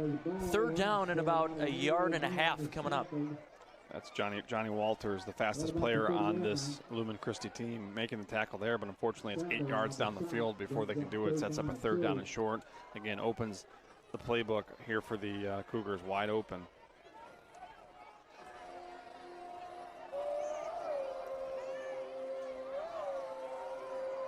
Third down and 2. From the 31, another keeper. Spencer will get the first down to about the 23-yard line. And that left side of the offensive line just absolutely collapsed the right side of the Lumen Christi defense. There was just a wide running lane there for Spencer, and he's able just to run through it, get the first down, move the chains, and have to find a way to create some additional pressure when they do those design quarterback runs. Formation still the same for Lumen. They've got the 4 down linemen, so you think the adjustment is going to be that quarterback spy, and it's got to be something. I mean, I think Spencer's been the one who's been most successful in the running game against you. He's just proven to be a challenge, and quarterbacks always are, because you don't have a number. But the one I'm keeping an eye on was that just Waterford Kettering just scored. They did. Get rid of the goose egg. Zane Hadid found the end zone, went upstairs, high pointed that ball over the middle, finally found the end zone. Oh, good for them. But we got the West Bloomfield. We're going to see the Adams. Keep an eye on that in the upper left-hand corner. West Bloomfield, the green, Adams in the gold and yellow. Yeah, and that's been our tightest game so far all day. If you're just joining us, both teams have found the end zone, but Rochester Adams missed the extra point, so that's why we have the 10-6 ball game. And let's not forget, West Bloomfield had a goal line stand against Adams coming with no points, and West Bloomfield was able to get down there even though they got stopped to get 3. So with the special teams have come into play, the 3-point field goal for West Bloomfield and the missed conversion for Adams. Run around the circle here for you. Top right, that is Port Huron Northern. They're taking on Utica Ford. As we showed you, it's fluorescent night out there in Port Huron Northern. I think that could be maybe breast cancer awareness, the pink maybe? I'm not sure. All the ladies are wearing the pink. Yeah, the construction jerseys, and then you see the crowd there. You can see the rest of the student section they got all the colors of the rainbow out there. Over here, right below them, 21-14, the game we were just at. That's Grand Rapids Catholic Central on top of Jackson Lumen Christi. Waterford Kettering finally found the end zone. They are about to kick off here against Milford.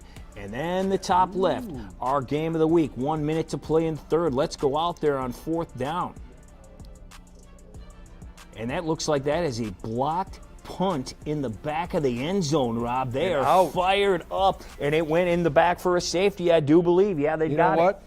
That's really not even a big deal right now, because it's still a 1-possession game for Adams. Now you get to punt from the 20. You still have to punt, so you're just giving up 2 points. You can see right there, great job stretching and knocking it.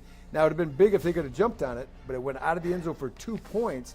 So you still, with a touchdown, you get right back into the game. So it's a big play, but not a killer.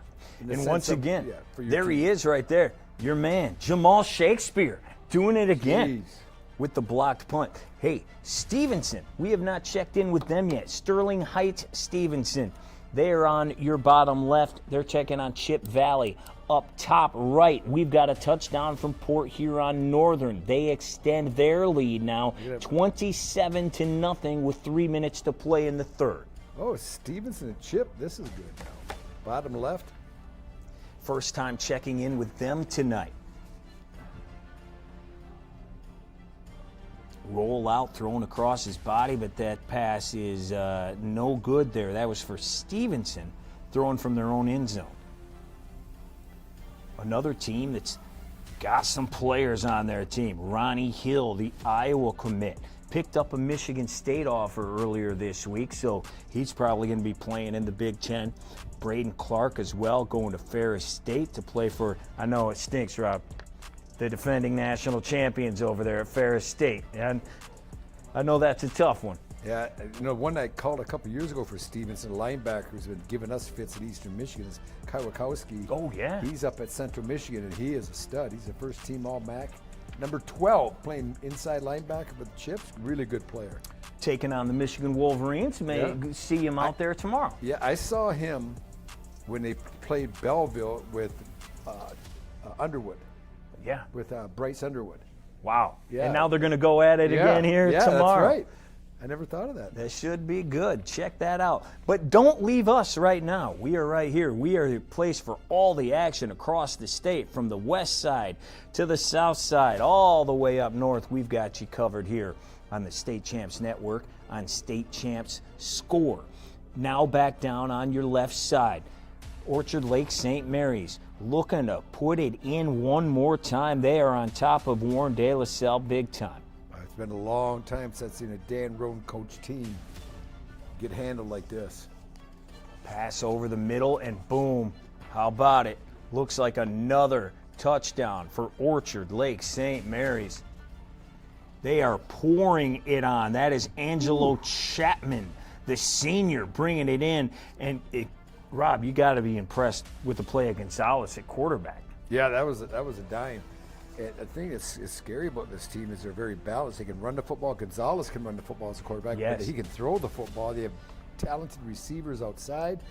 Defensively, obviously, they're pretty good. They've allowed 3 points to a Pilots team that was able to move the ball against Davison last week. So this is a scary team right now. And I don't know if they're going to be Division II, Division III. They kind of flop around a little bit. Yeah, the defending Division II state champions, and they look every bit the part so far this year. Yeah, you mentioned Gonzalez. He can run the ball, too. He had over 90 yards last week with his feet. Who did they beat last week, did you say? Was that They beat Toledo St. John's 42-10. They beat the Johnnies. Ooh. Yeah, and then week 1, Portage Northern 41-0. Top right, we have the Battle of Farmington again, and it is Farmington, the Falcons, 35-0. Yeah, and we had the one starting here just halfway through the third quarter. It's a good, Detroit Catholic Center has now opened up a lead. What we got to see in the first half, that Clarkson North football team out of Canada, they're competing very well, but CC just wearing them down now. Absolutely. And you've seen some great quarterback play. You said in the first half you were really impressed with Drew Banta, the way he was throwing the ball, especially a couple of those fades to put him on the board a couple times. Bottom right again. This is going to be Harper Woods. Groves with the football, Birmingham Groves in the white. Little slip screen. Harper Woods having nothing to do with that. That ball came out. Yeah, that's going to be an incomplete pass. But they were all over that one. I'm trying to get a look at the split of the receiver for Catholic Central because they've done a really nice job throwing the fade to the left corner here. Catholic Central in the blue right here. There's a look coming at you. This time they keep it on the ground. But yeah, you're right. We've seen it twice where they go to that left corner. 31-6 now, midway through the third quarter. They'll face a 2nd and 10. Watch, Justin Sassante, the head coach. You might wonder if he thinks about maybe, since you're on the right hash, maybe go to the well again, throw it, because you can get a lot of room to work on that side of the field, going to that left corner if you're on the right hash. They haven't been able to stop it yet. Nope. Milford now taking on Waterford Kettering. That's on your top right. Those guys, Kettering that is, just took it to the house a minute ago, looking to find the end zone one more time. So is that Chip Valley and Stevenson up on the left? Looks like Chip's in the red zone, or no. They're close. Unless I get my offenses and defenses mixed up here. Bottom right, we have an interception. Jackson Lumen Christie here. And Grand Rapids Catholic Central, how about that play? Going up and getting the ball. Well, that's what you want your receivers to do, is high point the ball. That time the defensive back did it. Nice job coming up with the interception. And let's see what the Catholic Central, they got twins, they got receivers, they got one each way. But bottom left side of your screen, Detroit Catholic Central looking to add on to their lead here. I don't know if they're doing automatic here, checking, right? They're going to have to take a timeout. What's going on?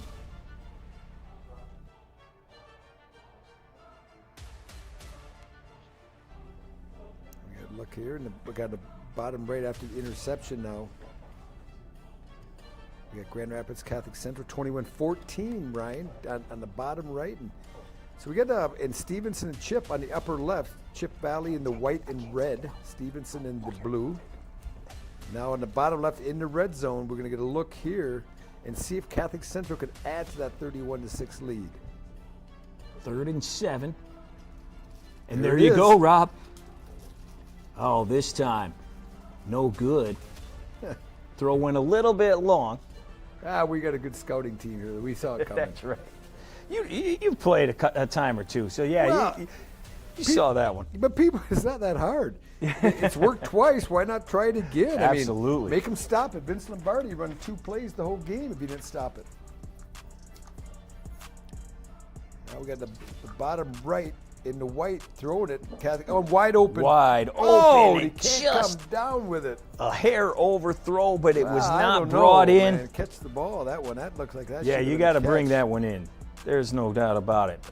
Let's see if we get a replay, because that is the JTV do a pretty nice job. But if you're Herb Brogan and Lumen Christie staff, you're just shaking your head saying, fellas, why? I don't know if it was a double move or a trip and stumble, but why is the guy 10 yards open behind us? Yeah, massive break for them. Would have doubled up the score because he was gone. Duran went final upper left, 45-0. The Montrose Rams improving to 3-0. That's a better crowd than Central Michigan gets at their games. Oh. Fire up, Chip. Oh, I'm an Eagle, baby. Oh, man. I got my master's through Eastern Michigan, and I can do radio for him. So you got to work with me here. And we will never be allowed back to Mount Pleasant. 34-6, Detroit Catholic Central. We've got a clock rolling down there. Memorial Stadium, Port Huron Northern. They're looking good against Utica Ford right now. We're going to have a very discrepancy in time with some of these games, because with the running clock, some are going to be done 15, 20 minutes before the ones that are still competitive. Yeah, that's a great call by you, because, yeah, we're all or nothing here tonight. I think Orchard Lake has running clock on De La Salle. I believe they do. That is hard that would to be fathom. crazy. Yeah, I cannot imagine. And that's who you're seeing there in the top right side of your screen. We're not privy to a box to tell us the score. But we do have good games there, top left side. Got a hold up there, West Bloomfield and Rochester Adams, and it is declined. And then another good one, 1-score game on your bottom right. Detroit, I should say Grand Rapids Catholic Central, Jackson Lumen Christie. Christie with the ball, looking to even this thing up. Yeah, you tell me Lumen Christie in the bottom right and Pontiac Prep. Look at those uniforms.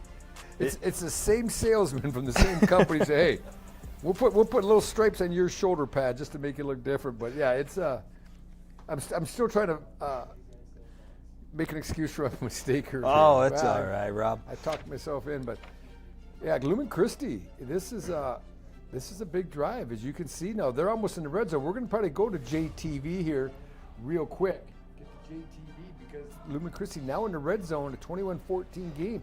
They can tie things up here. And they're facing 3rd and short, and we do get a timeout. I swear, every time we say we're going somewhere, they take a timeout. Well, we'll stay with them, though. We'll definitely keep our eye on it. 3-12 to play here, and 3rd and 1. Now we go to the double box, and we got, a near interception there. Gibraltar Carlson, and that was nearly picked off Pontiac Notre Dame.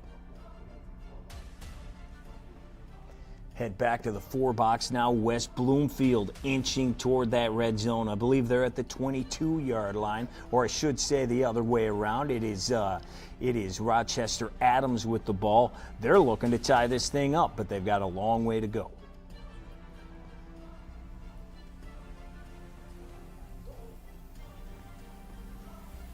It's JTV showing the concession stand still in there on the bottom right. Maxwell Fritz showing us. You know, I'm pretty hungry. We were promised pizza tonight. Yeah. This is, you know, you have a whole new appreciation for Scott Hansen. He does about 6 or 7 hours of the NFL by himself. When you do this for a while, you need Maxwell if you're standing next to you, handing you a hot dog. That's for sure.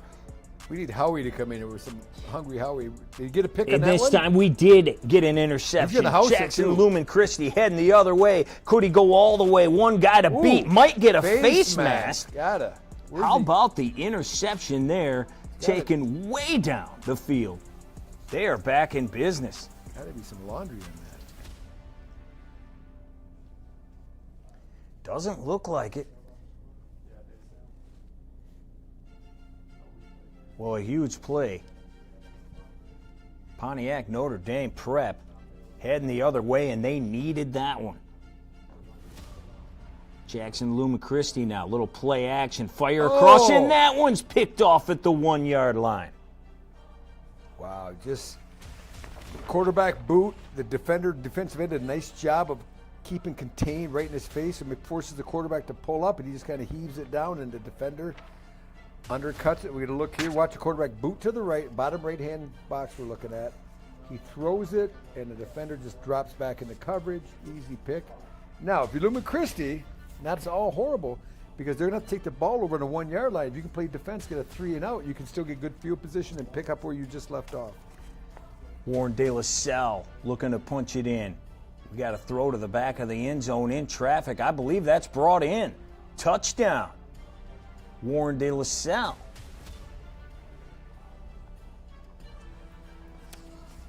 And we got a touchdown with Pontiac Prep as well on the bottom left. Maybe line up for the extra point.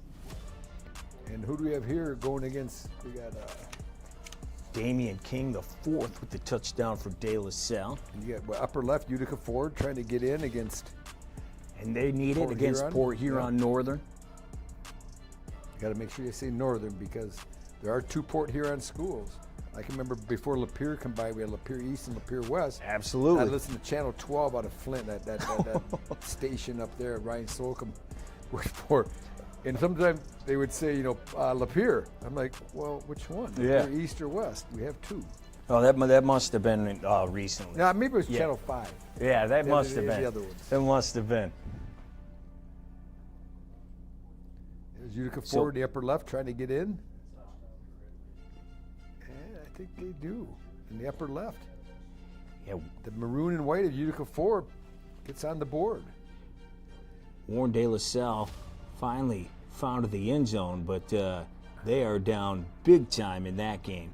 35-6 now, as we're checking out the Huskies up there. And that was Port a Huron huge Northern. play. I'm sorry, stomping on your part there. Huge play right here in the bottom right. Look, they run a little just a quarterback lead. And it was 3rd down and 3 deep in their own end. Catholic Central Grand Rapids Catholic Central was able to move the sticks and possess the ball. Held on to it, pushed his way through traffic. They're still deep in their own end. Just over a minute to play in the third. 21-14. They got the stop. Top left now of your screen. Sterling Heights Stevenson's taking on Chippewa Valley. The bottom of your screen, those have been our best games of the night. Stevenson Chip, another good one. 14-14. And this is Chip Valley with the ball.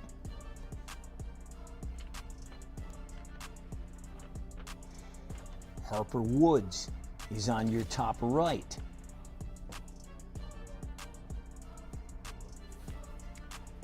And the bottom right, I'm going to direct your attention there, where it's 21-14 Grand Rapids CC, because you have a big 3rd down play coming out of their own end for Grand Rapids Catholic Central. Lumen Christie makes a nice stop here on the 2nd down play, kind of string the run around, a good open field tackle. And this brings up a big 3rd down and 5, I'm guessing, 6. Oh, that's the end of the 3rd quarter. So maybe we'll come back to that later. In the bottom left, let's take a look at Adams now, trailing 12-6 to West Bloomfield. There's a good look at Coach Tony Petrito. One of the great guys. If you have to go do an interview or talk to him, prep him for a game or call him on the phone, he has the gift of gab. He is a very social, engaging, really interesting guy to talk to when you interview or you go call his games. He will give you stuff that you can use. And we've got a touchdown at the top of your screen.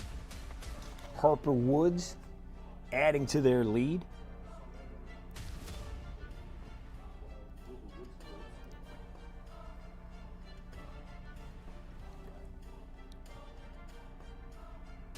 West Bloomfield taking on Adams. Adams looking to tie this thing up. They've got just under 6 minutes to do it in the fourth. They have the ball now in West Bloomfield territory. Yeah, 2nd down and 2. Lakers looking to hold on. Harper Woods, as you can see, they have the lead over Groves. 5 minutes to play in that one, 28-8.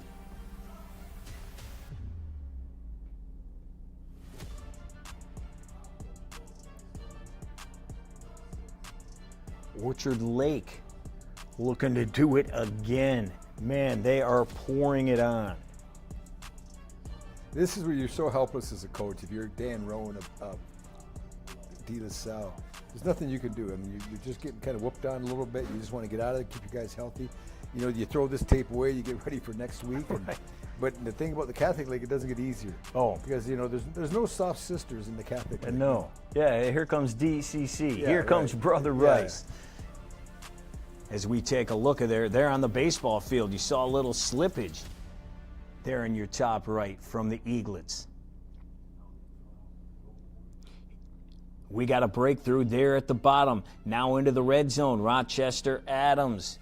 Great run, slipping through traffic, and they are in business now, looking to tie this thing up.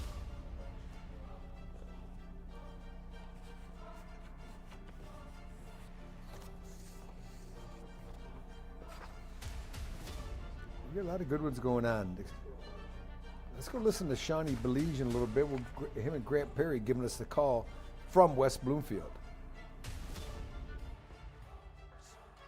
A horse, a horse. My kingdom for a horse.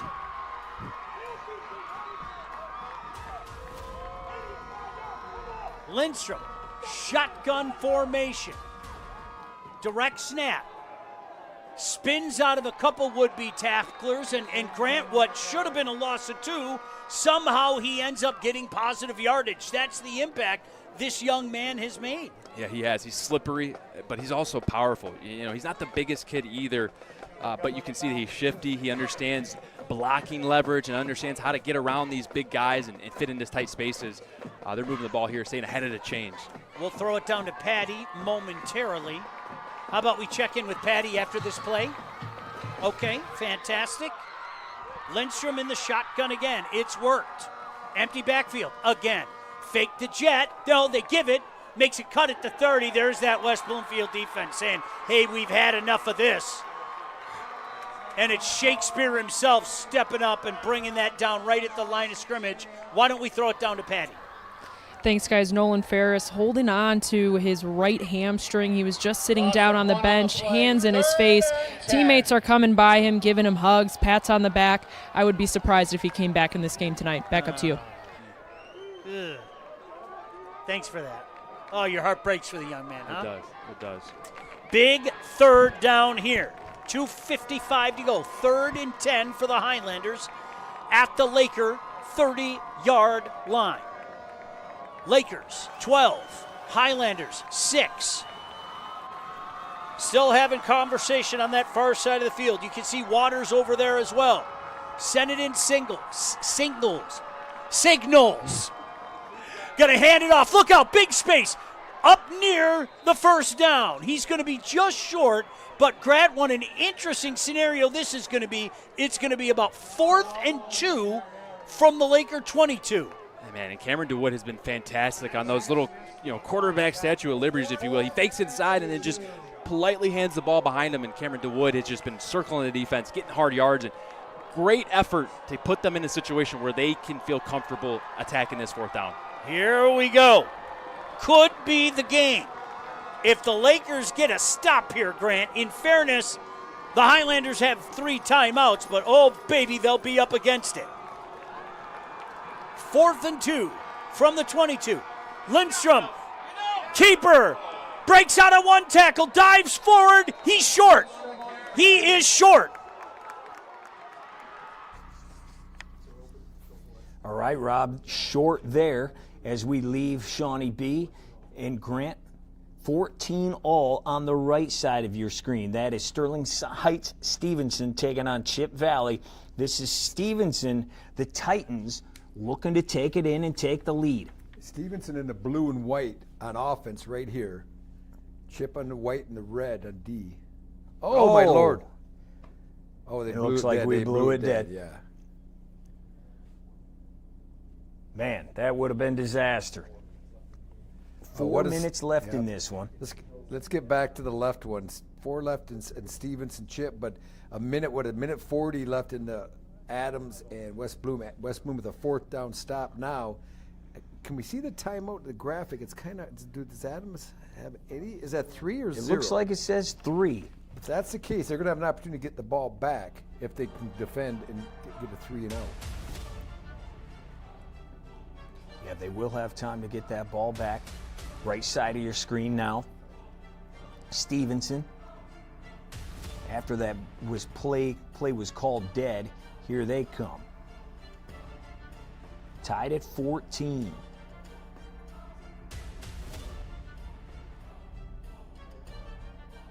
West Bloomfield breaking one. The rundown goes inside the 10-yard line. That was Jaden Hill Alston. Under 4 minutes to play.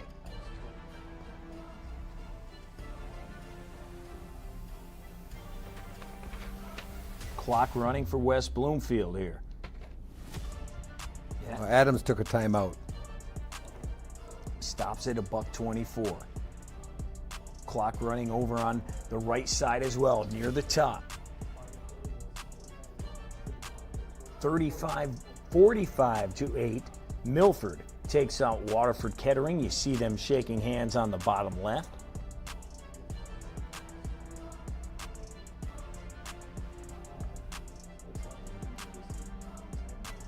Gibraltar Carlson and Pontiac Notre Dame Prep. They are on your bottom right. Sam Stowe keeping it himself around the right side, trying to get back in this game. We'll go back to that Stevenson. Look at the scoreboard. That's the Stevenson Chippewa Valley. Big Reds of Chip Valley, 14. The 3rd down and 9 for Stevenson. Big play. I think they're 3rd down and goal on the 9. I believe that's correct. And that comes back. We'll go to that at least to watch it in one of our boxes. Upper right, I think that game is. One game we still have a lot of time left is on your bottom left. Grand Rapids Catholic Central up a touchdown on Lumen Christie, who has it. Throw back across. Dangerous throw. And the Cougars, man, they wanted that interception. That was the 2nd and 9. It's going to bring up a 3rd down and 9. 3rd and 9, top we right. We got 3rd and 9 bottom left and 3rd and 9 top right. Here we go. Stevenson is tied at 14 apiece.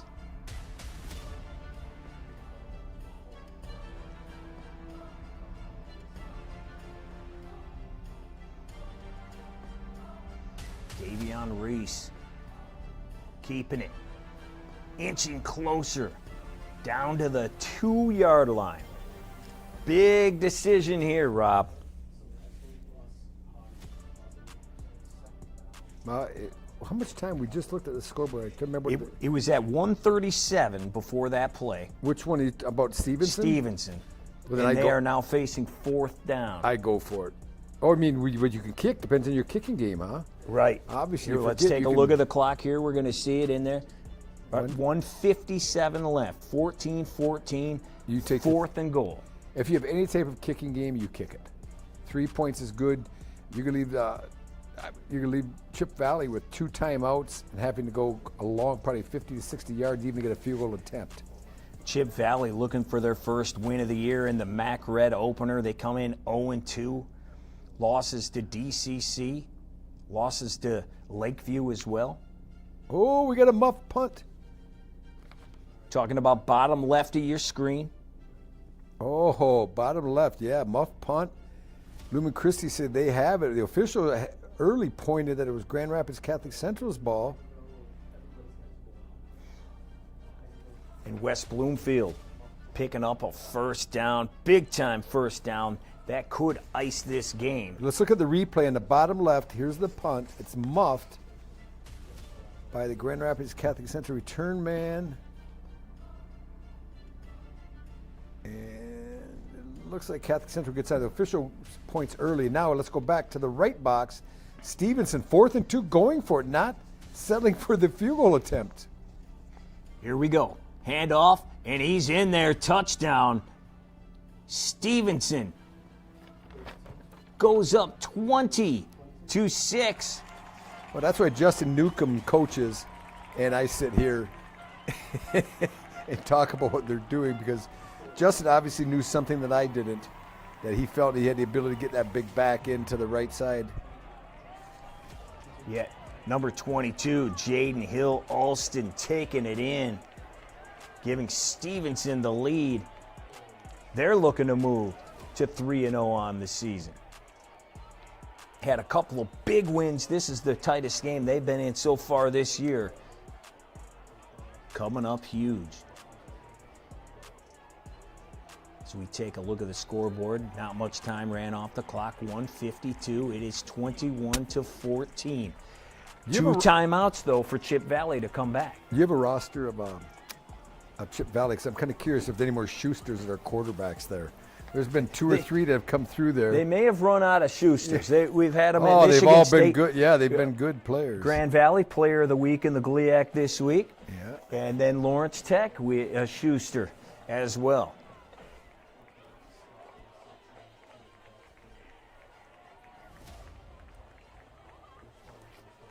Farmington, Battle of Farmington down there in your bottom right now. Haven't checked in on them in a while. Farmington High had a huge lead. North Farmington has finally found the end zone. They are now down, though, with 6:37 to go, 35-16. Top left, we have a final in our game of the week. Let's go to Sean Belizean and Grant Perry as they wrap this thing up. Broadcasters hear about it. How many times do you see it? 2 offenses that are humming, and it's like the defense says, hey, guys, do you forget what we're doing? A defensive battle all the way. Yeah, and it's almost it's more so an OAA red compliment. It's like when you get into that OAA red, yeah, you might score 30 versus this team and 30 versus that team. But when you get to OAA red, you better bring your hard hat, you better buckle up your chin strap on defense, and you better be able to win the line of scrimmage. And that was very evident today. And I mean, talking with Coach Hilberts, his main point was like, man, we're going to match Adams. We're going to run the ball. We're going to eat clock. And if that's what we have to do, like be a chameleon and a match to our environment, that's what we're going to do. And that's exactly what they did here tonight. Boy, we got a tough decision tonight on player of the game. I have an idea personally, just one man's opinion.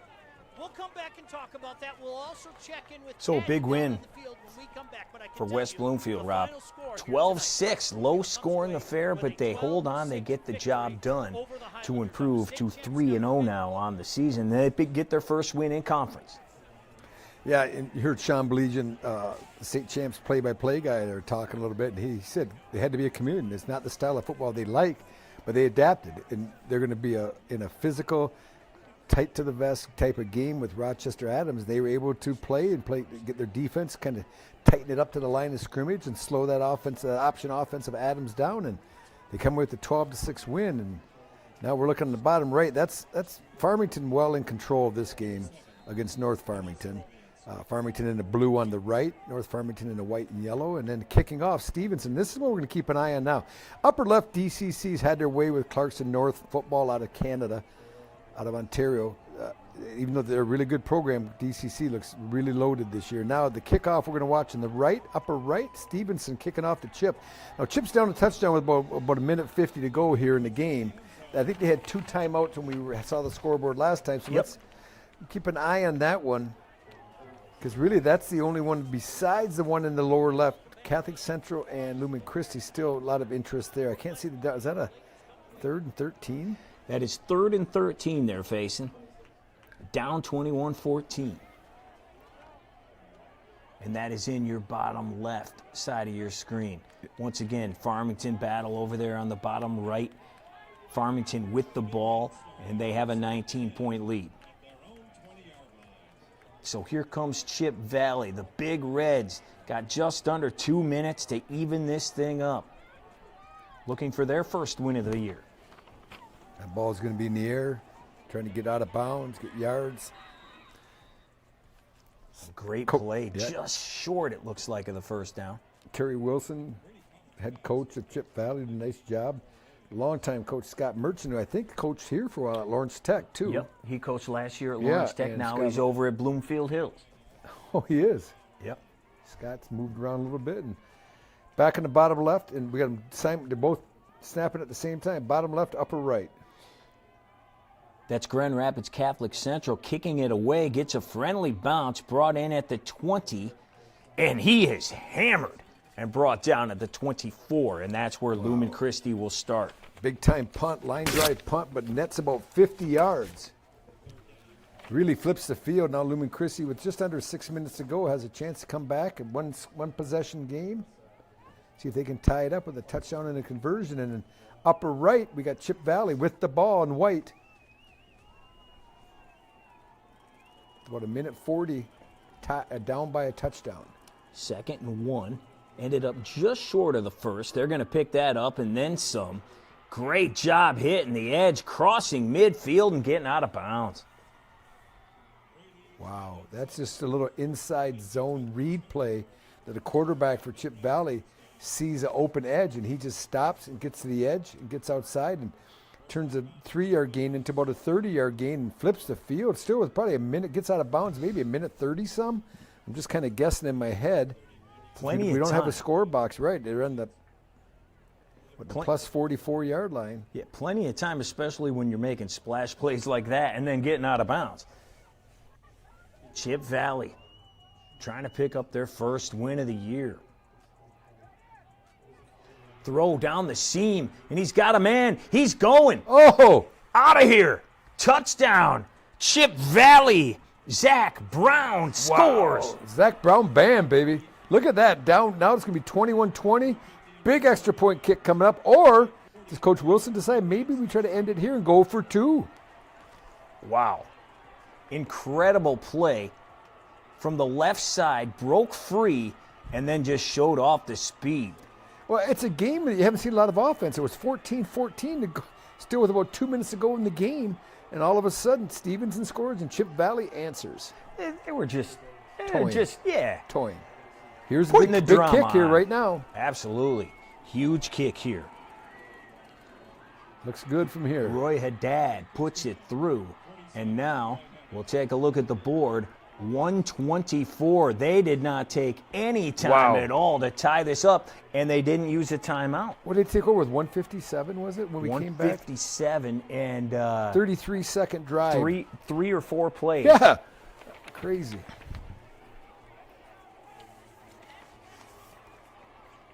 So let's go. West Bloomfield picks up a win over Rochester Adams, 12-6. We have their head coach down on the field. Let's check that out right now.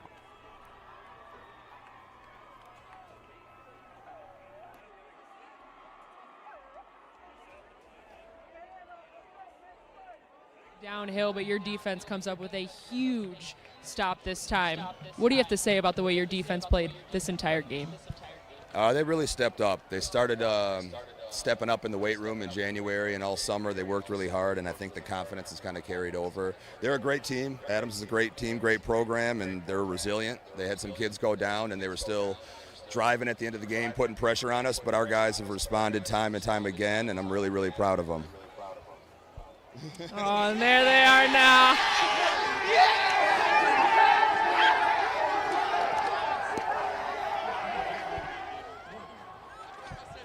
Zet, cool. Chuck down there, Patty down there. Just make sure you guys get out of the way, okay? I don't want to see anybody get hurt down there. But is that fun to see? Good for the Lakers. What a fun night. Look at Coach still making his way back over to Patty. So why don't we throw it back down to Patty? You didn't even have to come back after that. I was like, let's just cut it right there. But no, I mean, this was a huge OAA Red rivalry. This one had to feel pretty good. I mean, that dog pile had to feel pretty good too, huh? Yeah, I'll take that every week if that's what it takes. I don't care if it comes down to the wire. If we're 1, 2, 3, 4 points better at the end of the game, we're happy. What are your major takeaways from this one as you head into playing Lake Orion next Friday? Well, we haven't played a road game yet, so there's some challenges with that. They're a really good team at home. But I'm just really proud of how we responded to adversity today. We had some things that didn't go our way, and we continually just stepped up to the occasion. And I think that has to do with the leadership that we have and the tight-knit bond that these guys have, too. Appreciate it, Coach. Congrats on the win. Yeah, thank you, guys. Sean? Patty, great job tonight, and you looked wonderful on the big screen. Patty had her back turned. Yeah, you were. All right, appreciate it, Patty. How about that defense for the Lakers? They've only given up 6 points all year. They did it tonight. Yeah, they were very impressive. Really, they kind of gum up on the line of scrimmage. If you play a team that can't throw the ball, doesn't really threaten you deep, and Adams is an option team, you can do that. You can bring 11 people up pretty tight, and they're 11 guys that are physical and athletic, can run like West Bloom can. It makes it a difficult night. The game in the left here, and we've got a 2-box going. This is Grand Rapids Catholic Central. You want to get a win, this is what you do. You take the ball with 5 minutes to go, and you start driving down the field. And they've already gone about 35 yards on this drive, and they're going to try to Pac-Man that clock. And really, a field goal here would probably ice the game for them. It's funny because this game was 21-0 or 21-7 early, and really not a lot of scoring in the second half. Absolutely. And two juggernauts going at it here, just bloodbath here in the second half. And you're seeing it right now. As you said, they're trying to drain that clock. 3rd and 1 now as we hit the 3-minute mark. Had another score. That's 35-22 now with 4.5 to go. Made it respectable because that game was getting out of hand early. Absolutely was. As now we've gone to the quad box one more time. Up in your top right, that's going to be Chip Valley taking on Sterling Heights Stevenson. The game is still close, 21 apiece in that one.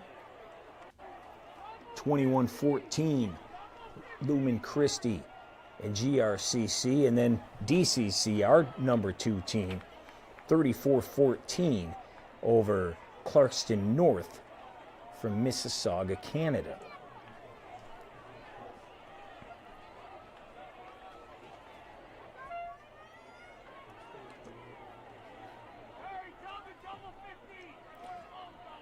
It's Chip Valley with the ball. They're at the 24-yard line. Got to go 76 yards. 29 ticks on the clock. Quarterback's going to keep it after the low snap. Gets outside and gets out of bounds.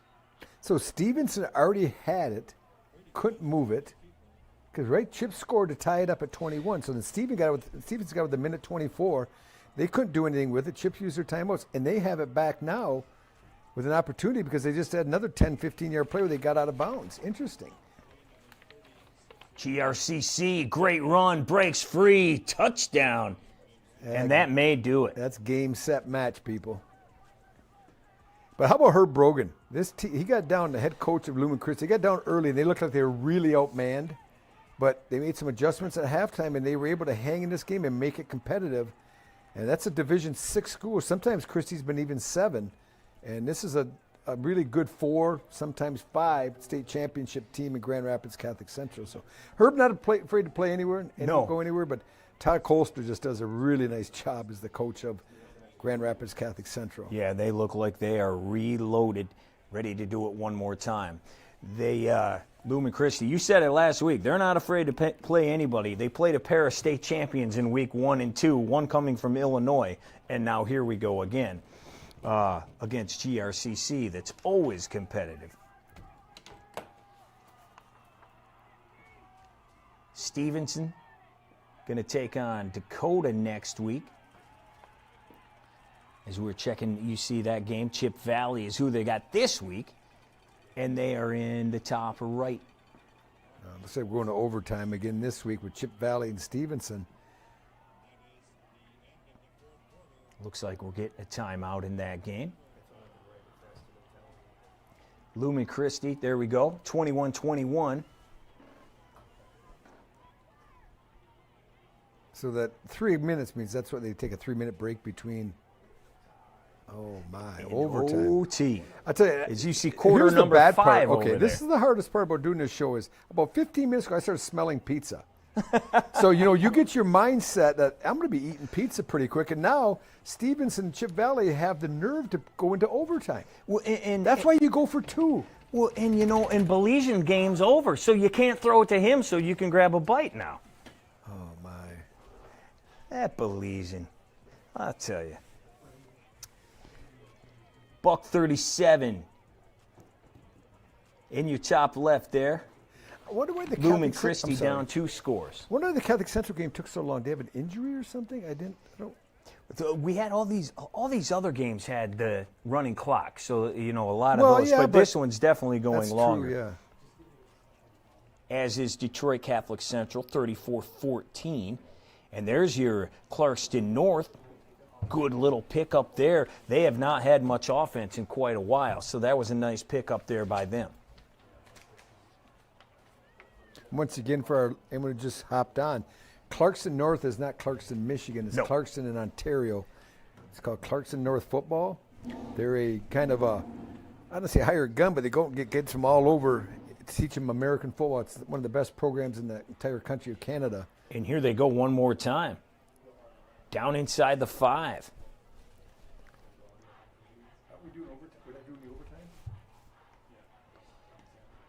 Nothing going on there on the top right side of your screen. That's because Chip Valley and Stevenson are going to overtime, tied at 21. Low-scoring game until the final minutes. And then they picked it up.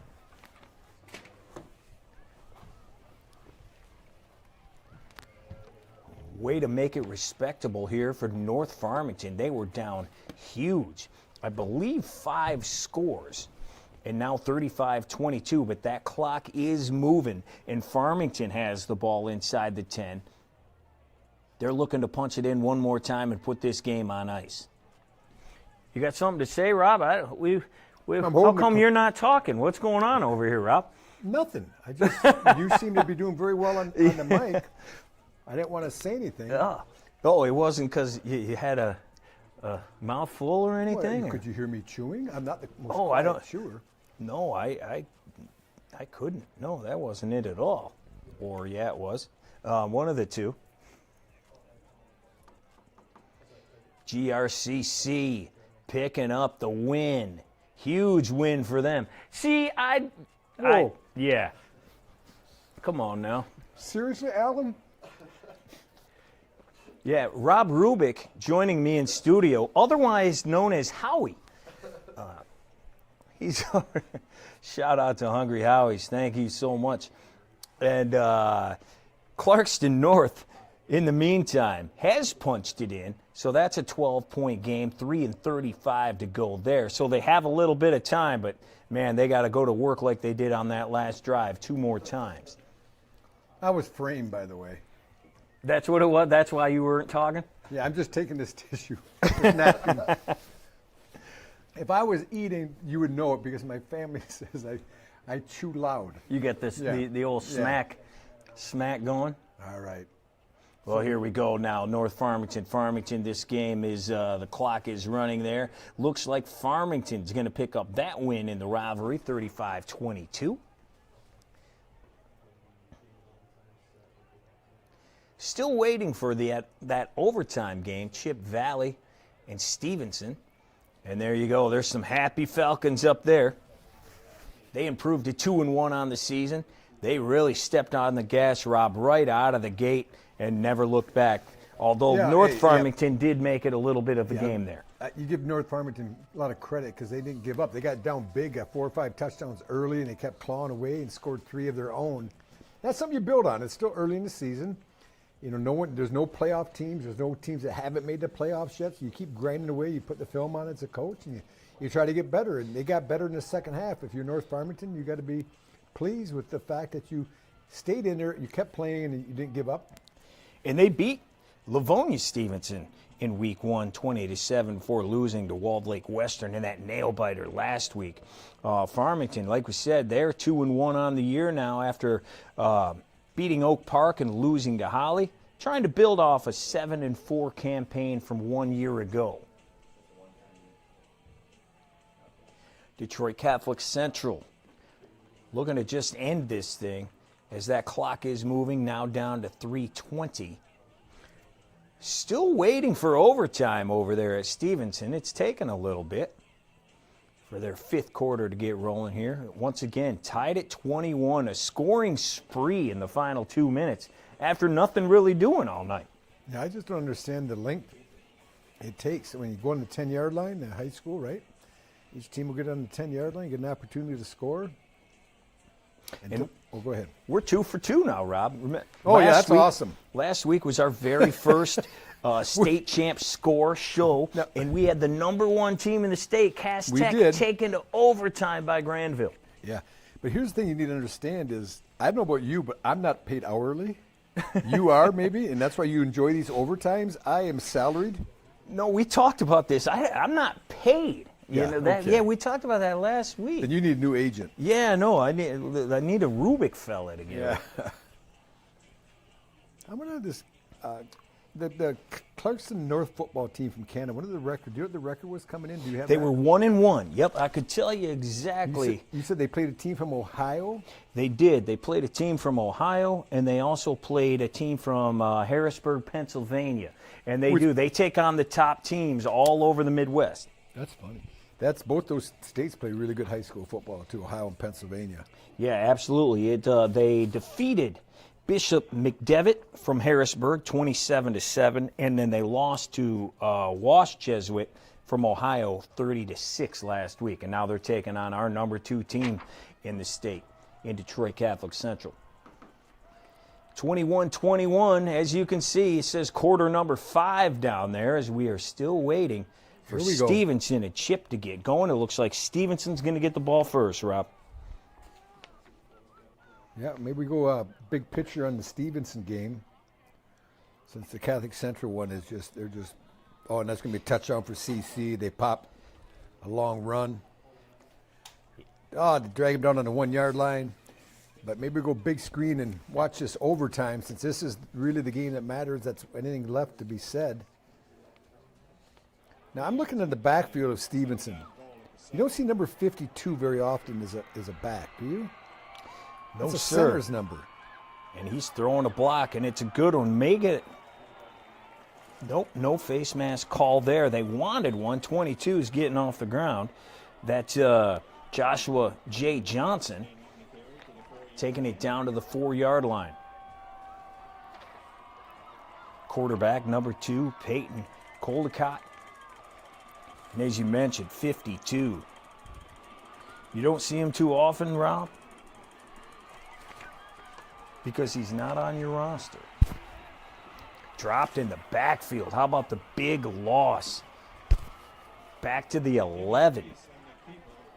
I was just handed a update from State's champ legend John Kidd. Toledo, CC 28, Brother Rice 14. That's a final first win for the Toledo CC this year. And you want to talk about playing a tough schedule. Those guys played an insane schedule and began 0-3. So here's Stevenson. Zayden Feifel going to kick it with the left, puts it up, puts it through. So Stevenson salvages 3 points there after losing yards on 3rd down. So Chip Valley will have a chance here to steal this one and get their first win. This is always really interesting when you get down. Let's say you get down like to the 1.5 or 2-yard line, but it's 4th down. What do you do?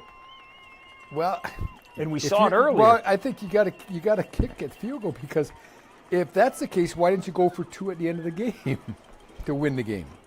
Yep, good point. And we saw it with Stevenson earlier on. When it was tied at 14, they punched it in from the 2 to take the lead, and then Chip answers. Detroit Catholic Central here again, looking to add to their lead here in the final minute. minutes, I should say, and that's going to be a touchdown for Shamrocks.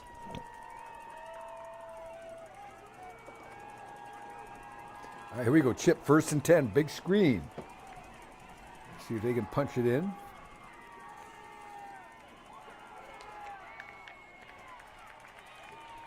Couple yards on 1st down.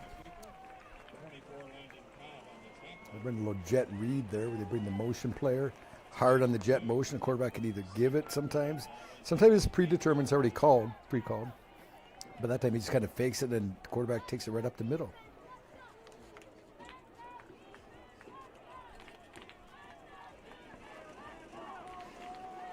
So there you see Peyton Coldicott out there. Got a man next to him. Brady Collins. Man comes in motion.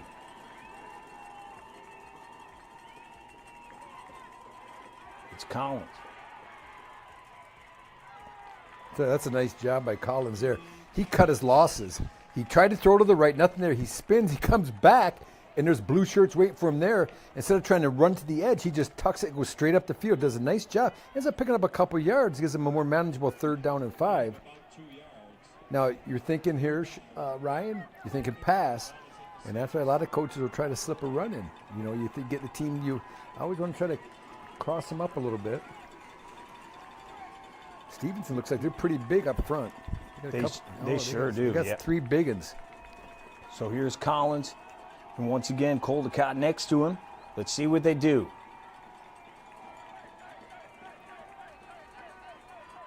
Man in motion is Smith. Somebody took a TO. We've got a timeout. 3rd and goal. Stevenson is taking the lead. They kick the 3-pointer to go up 24-21. A touchdown will win it for Chip Valley. I think if you're Chip here, if you get it inside the 2, you go for it on 4th down. But if you don't get any positive yards here, let's say you throw a pass incomplete or something, then you got to kick it and you go to another overtime.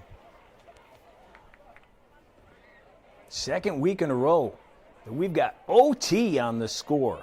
Thank you so much for joining us. Ryan Slocum alongside Rob Rubick. We've been here with you since 7:15 tonight, taking you all across the state. Yeah, and I tell you what, I like to take this time to thank the best player here tonight, Hungry Howie. That pizza, oh, I tell you. I'm not saying I was shaking, but I was getting the shakes. You were getting there, huh? I was getting there. I was close. That pizza hit the spot. I appreciate everyone like sniping me and getting me on camera doing that. I pressed the cough button the entire time I ate the piece, but that was good. I'm looking forward to finishing that. Here we go. Big 3rd down and 5.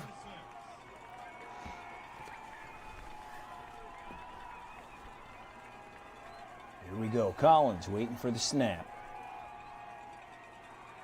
And he keeps it. Flips it out. Has a man, and it's picked off in the end zone. And that will end it. Elijah Davis. That's a tough one. Stevenson hangs on 24-21. What a finish in this one. They improve to 3-0 on the season. And Chip Valley falls to 0-3, and he is getting mobbed down there. What'd you see there, Rob? Did he just try to force it? Yeah, he almost made it look like it was a 4th down play. On 4th down, I get that. You just heave it up. You hope somebody can make a play. But on 3rd down, you got to protect it because you're not out of the game yet. You can still kick the field goal from the 5-yard line and give yourself a good opportunity to get the W. Well, they are loving life out there in Sterling Heights. How about that? Incredible finish. Interception in the end zone as we take one more look at it. 24-21, the Titans taking it on over the Big Reds. It was kind of a tale of 2 games here tonight. Yeah, either a blowout or Mm-hmm. we had very tight games. One or the other, no in between. Yeah, it really is. When you're trying to pick games to do this, it's a difficult task because you don't know when you match teams up how it's going to be. You get 2 Catholic League teams usually going to get a good game. Well, you got Orchard Lake, St. Mary's, and De La Salle. You're expecting a tight game. It wasn't tight. It was more lopsided. Orchard Lake looks like they're loaded. And hopefully next week we can work out through these bumps again we'll be back. Hopefully you'll be back with us, right? Absolutely. It will be the third week for us, week 4 of the high school football season. Thank you so much for being here. We will be right here again next week. For Ryan, Rob, we'll see you next time. Thanks so much.